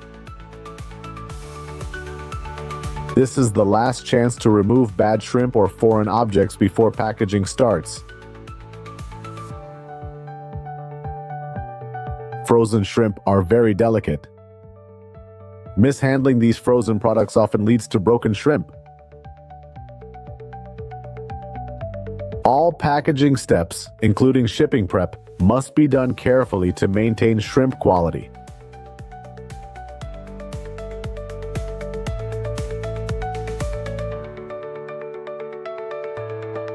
high-tech shrimp farming is popular as it yields 3 harvests yearly, double traditional methods.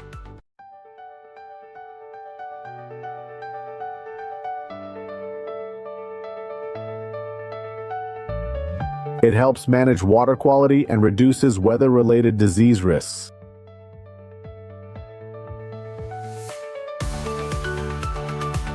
The environment benefits as wastewater is thoroughly treated.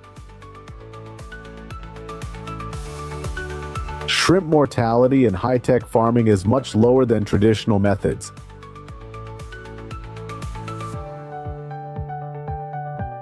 The industry is developing closed farming systems to cut costs and boost quality.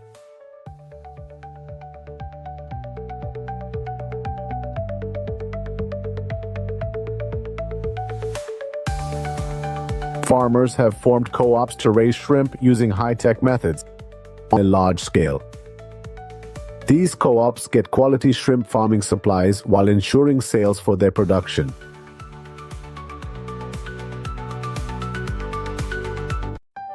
These shrimp farming systems with closed production lines offer excellent economic efficiency. Besides benefits, farmers worry about diseases and market price fluctuations.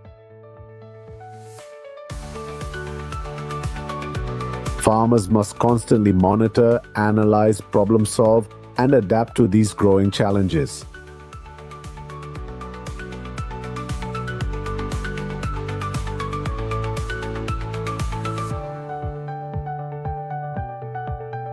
Europe has many crab species, but the brown or edible crab is most consumed.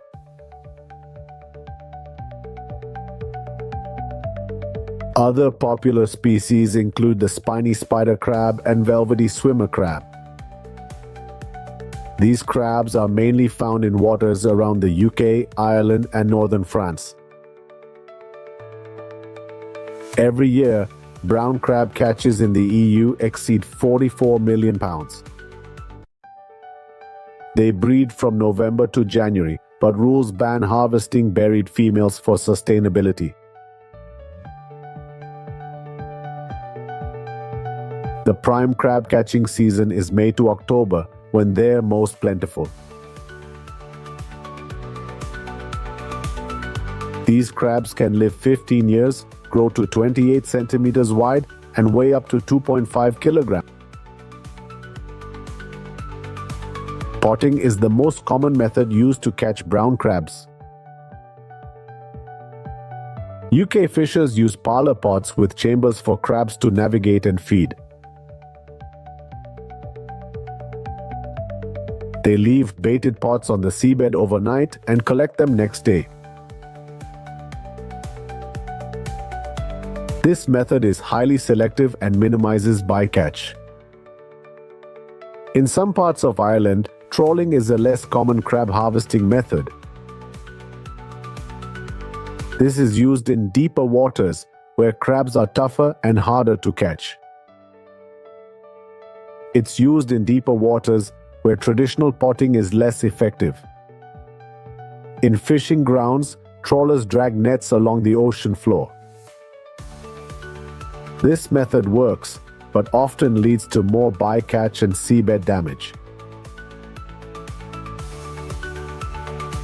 A crab fisherman's day starts long before the sun rises.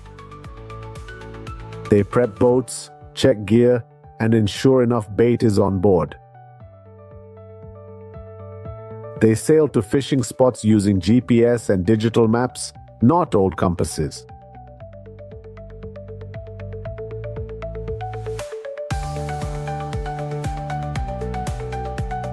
Each pot is hauled aboard and carefully sorted through.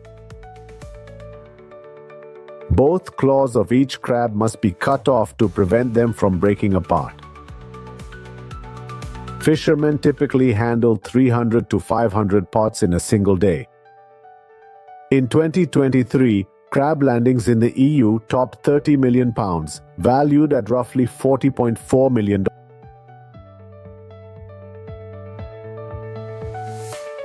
To sustain this, each EU country sets catch limits to prevent overfishing.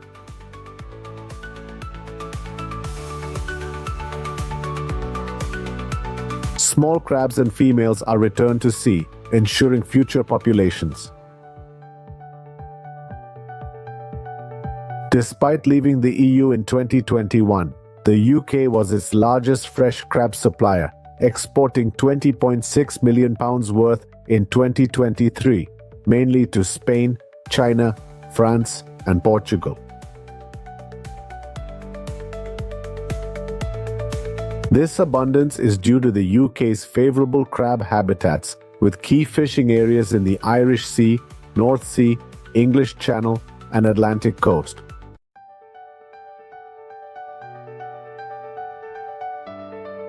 After sorting, fishermen move to the next set of pots, repeating until all traps are checked. Most of the crabs caught are small in size. Crab fishing boats are hired by a seafood company.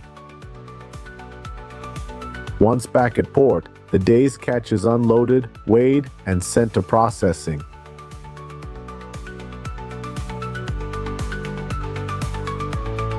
The most famous crab product in the area is pasteurized and canned crab meat. After capture, crabs are quickly killed on a conveyor belt. They are then thoroughly steamed or boiled. Afterward, they're cooled and peeled to extract the meat. It's then canned and heat-sealed for a long shelf life. Finally, cans are labeled and packed with ice for distribution.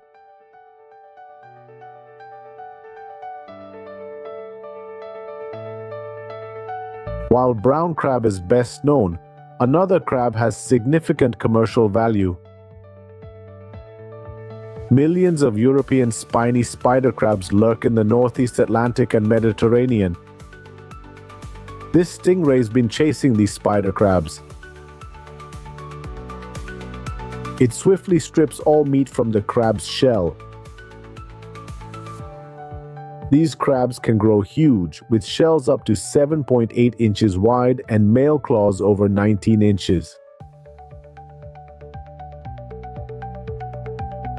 European spider crab fishing is a major economic contributor in Spain, France, and the UK.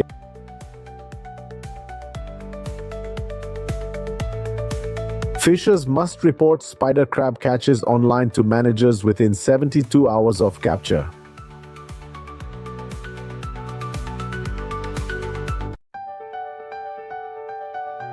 Harvested crabs are quickly taken to processing facilities. On conveyor belts, automated systems humanely kill up to 40 crabs per minute.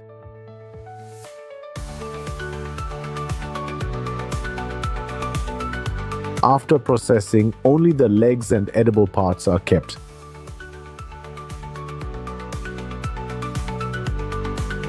Facilities selling whole crabs will keep them as is. Crabs are sorted and placed in containers by weight based on orders. Each metal cage holds 45 pounds of crabs. They're cooked at 200 degrees Celsius for 18 minutes, ensuring well-cooked, flavorful meat. Crabs are quickly cooled, dipped in cold salt water, then fresh water for a 2-year shelf life.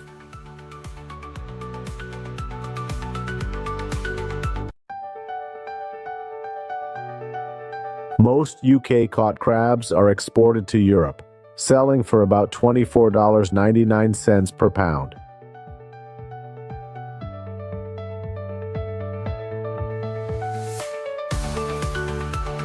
European spider crab leg meat is highly prized but expensive. A 2022 report estimates 100,000 annual deaths in commercial fishing.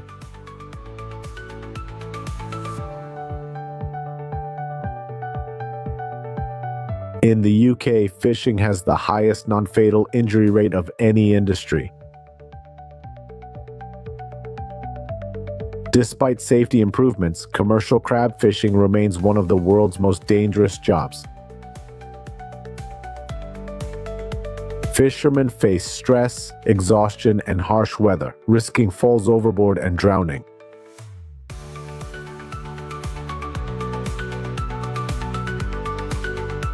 Even small deck slips can be catastrophic, especially far from medical help.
When a giant squid is hooked, fishermen skillfully reel it in to keep the body intact and prevent it from slipping off.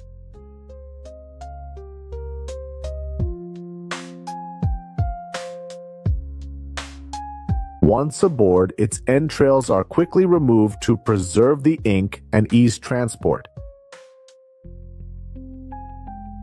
These entrails then serve as bait for the next catch.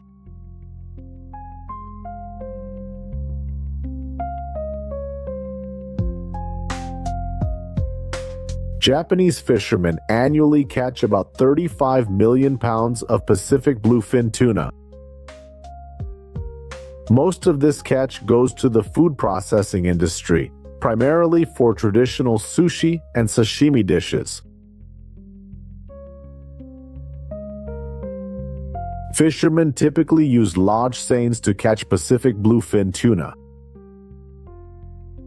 The fish are brought aboard using specialized lifting equipment to minimize damage.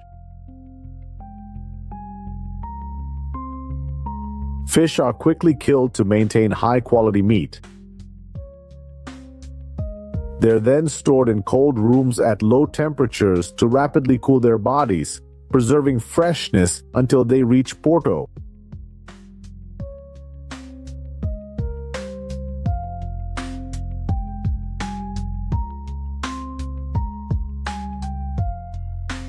Trawlers move slowly as water currents guide sole into nets. Net extraction takes 1 to 3 hours. A powerful hydraulic winch then lifts nets to the deck, depositing fish directly into cold storage for processing. Nets can catch entire halibut schools at depths of 300 to 900 meters in North Atlantic and Arctic regions. Annually, fishermen harvest 320 million pounds of halibut. Fishermen finish prepping fishing lines, casting baited lines one by one.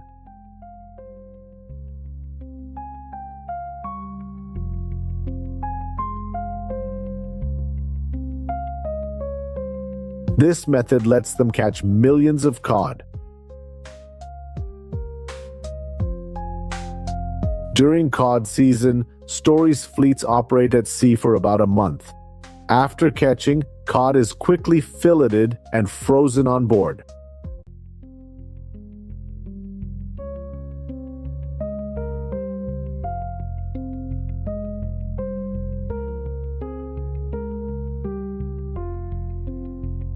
On large fishing vessels, net transport systems use modern tech like hydraulic winches and strong cables to cast and retrieve massive nets hundreds of meters long.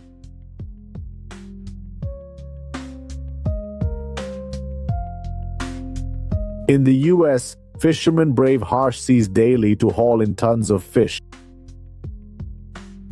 Advanced freezing tech keeps catches at minus 22 degrees Fahrenheit to 58 degrees Fahrenheit, ensuring immediate freezing after catch.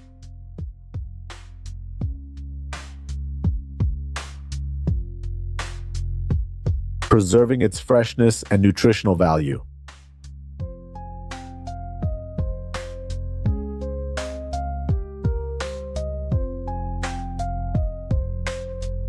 South Korea's mackerel fishing season runs from October to March.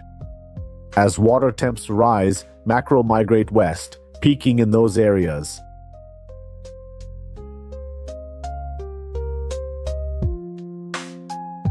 About 80% of South Korea's mackerel catch comes from purse seines. Yearly, fishermen supply 151,000 tons to domestic and export markets.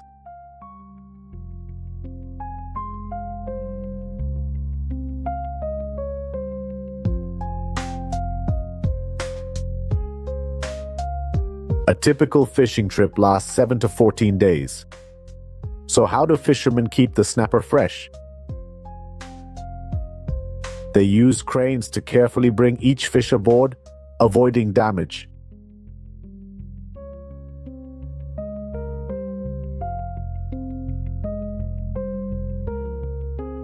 Once on board, they quickly dump the fish into storage holds.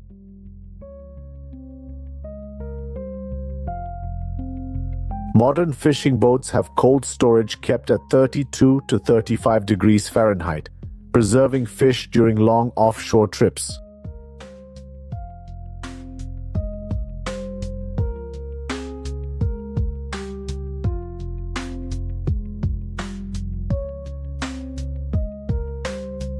For grouper fishing, bait fishing is the most common method. Weighted lines are cast to the seabed, and fishermen wait for groupers to bite.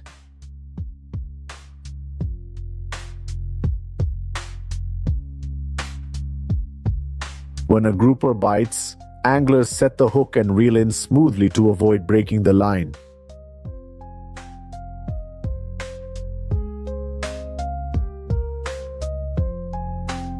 Once caught, groupers are stored in ice compartments on the boat. This keeps the fish fresh until they reach the shore.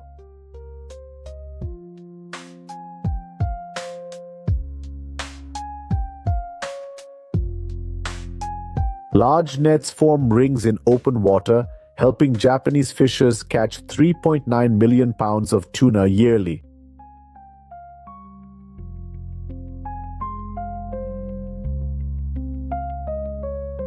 Once the tuna school is trapped, fishermen slowly tighten the net, concentrating fish in the bag area. Tuna is then brought aboard using special cranes or net baskets, keeping fish intact and preserving meat quality.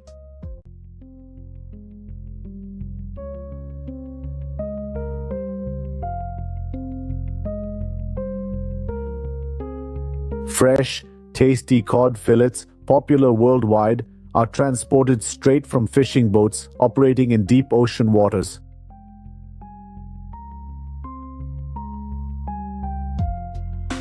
To boost their catch, fishermen use radar to spot fish before casting large nets to encircle schools.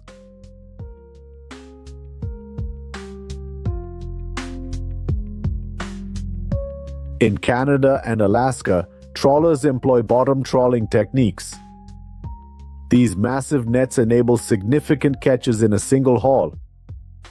On average, a large fishing vessel can harvest about 725 million pounds of fish per trip.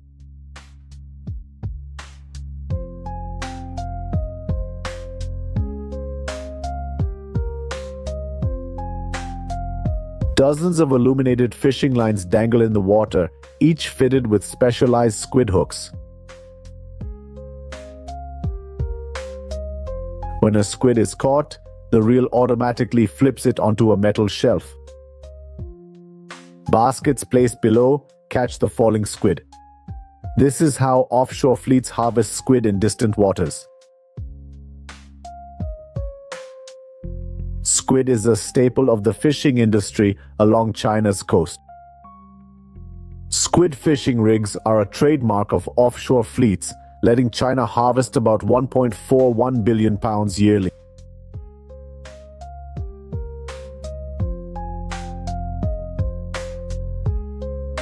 The central coast of British Columbia is famous for halibut, offering great spearfishing opportunities.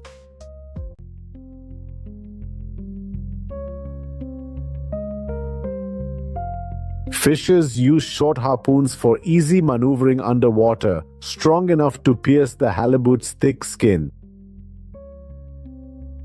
After a successful strike, they must quickly reel in the line to prevent fish escape or unnecessary harm.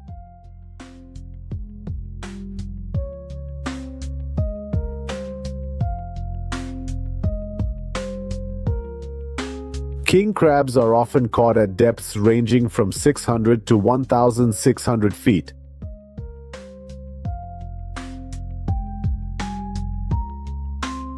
Herring or cod are typically used as bait to lure king crabs. Fishers place bait in traps and lower them to the seabed using powerful hydraulic systems. These traps are usually arranged in rows for efficient retrieval. Their locations are marked on the surface with buoys.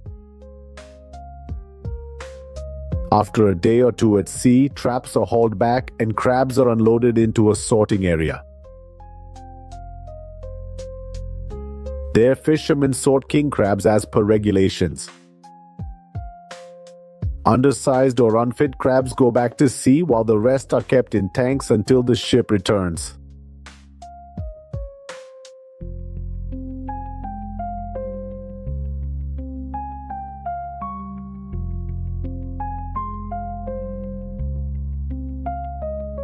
Australia's snow crab fishing industry is focused along the coast from Northwest Cape to Fremantle. Snow crab vessels typically carry 200 to 500 traps per trip. Each haul yields about 10,000 to 50,000 pounds of crabs.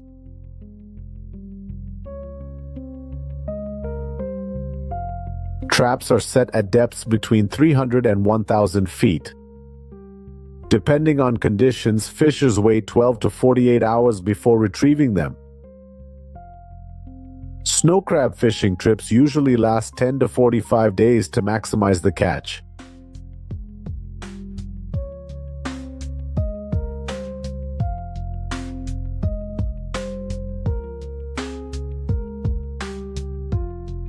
Alaska's fishing industry is one of the world's wildest and most productive.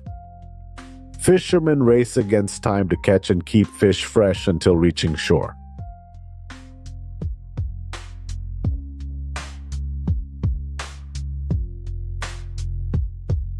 Large fishing vessels and tech advances have transformed the industry. GPS-equipped ships help fishermen locate schools and boost catches significantly.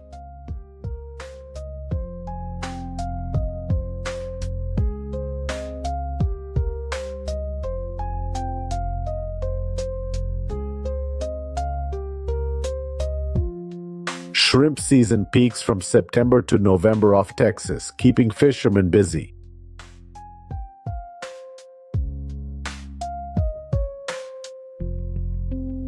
Radar helps fishermen spot shrimp, focus nets, and maximize their catch. Smaller boats typically catch about 500,000 pounds of shrimp per season.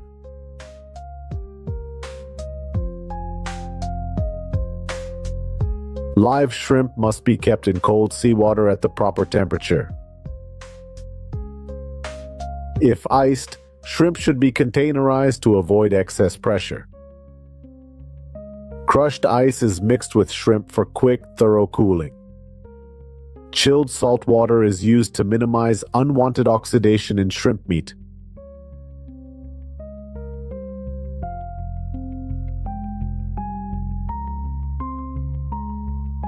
The Barents Sea cold water shrimp industry faces harsh weather, needing tough ships.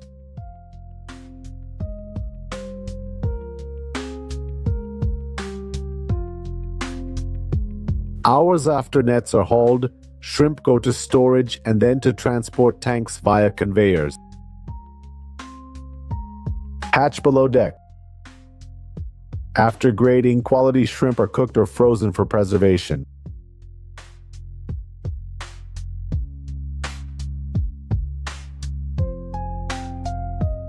Yearly, fishers harvest 66 million pounds of cold water shrimp, boosting local economies.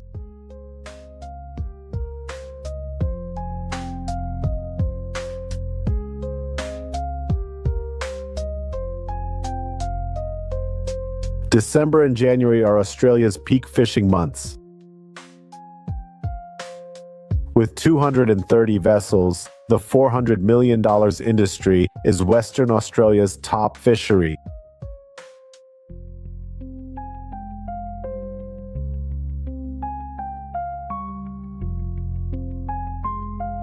Each vessel carries about 130 traps. Fishers catch 30-50 lobsters per trip based on weather and lobster density.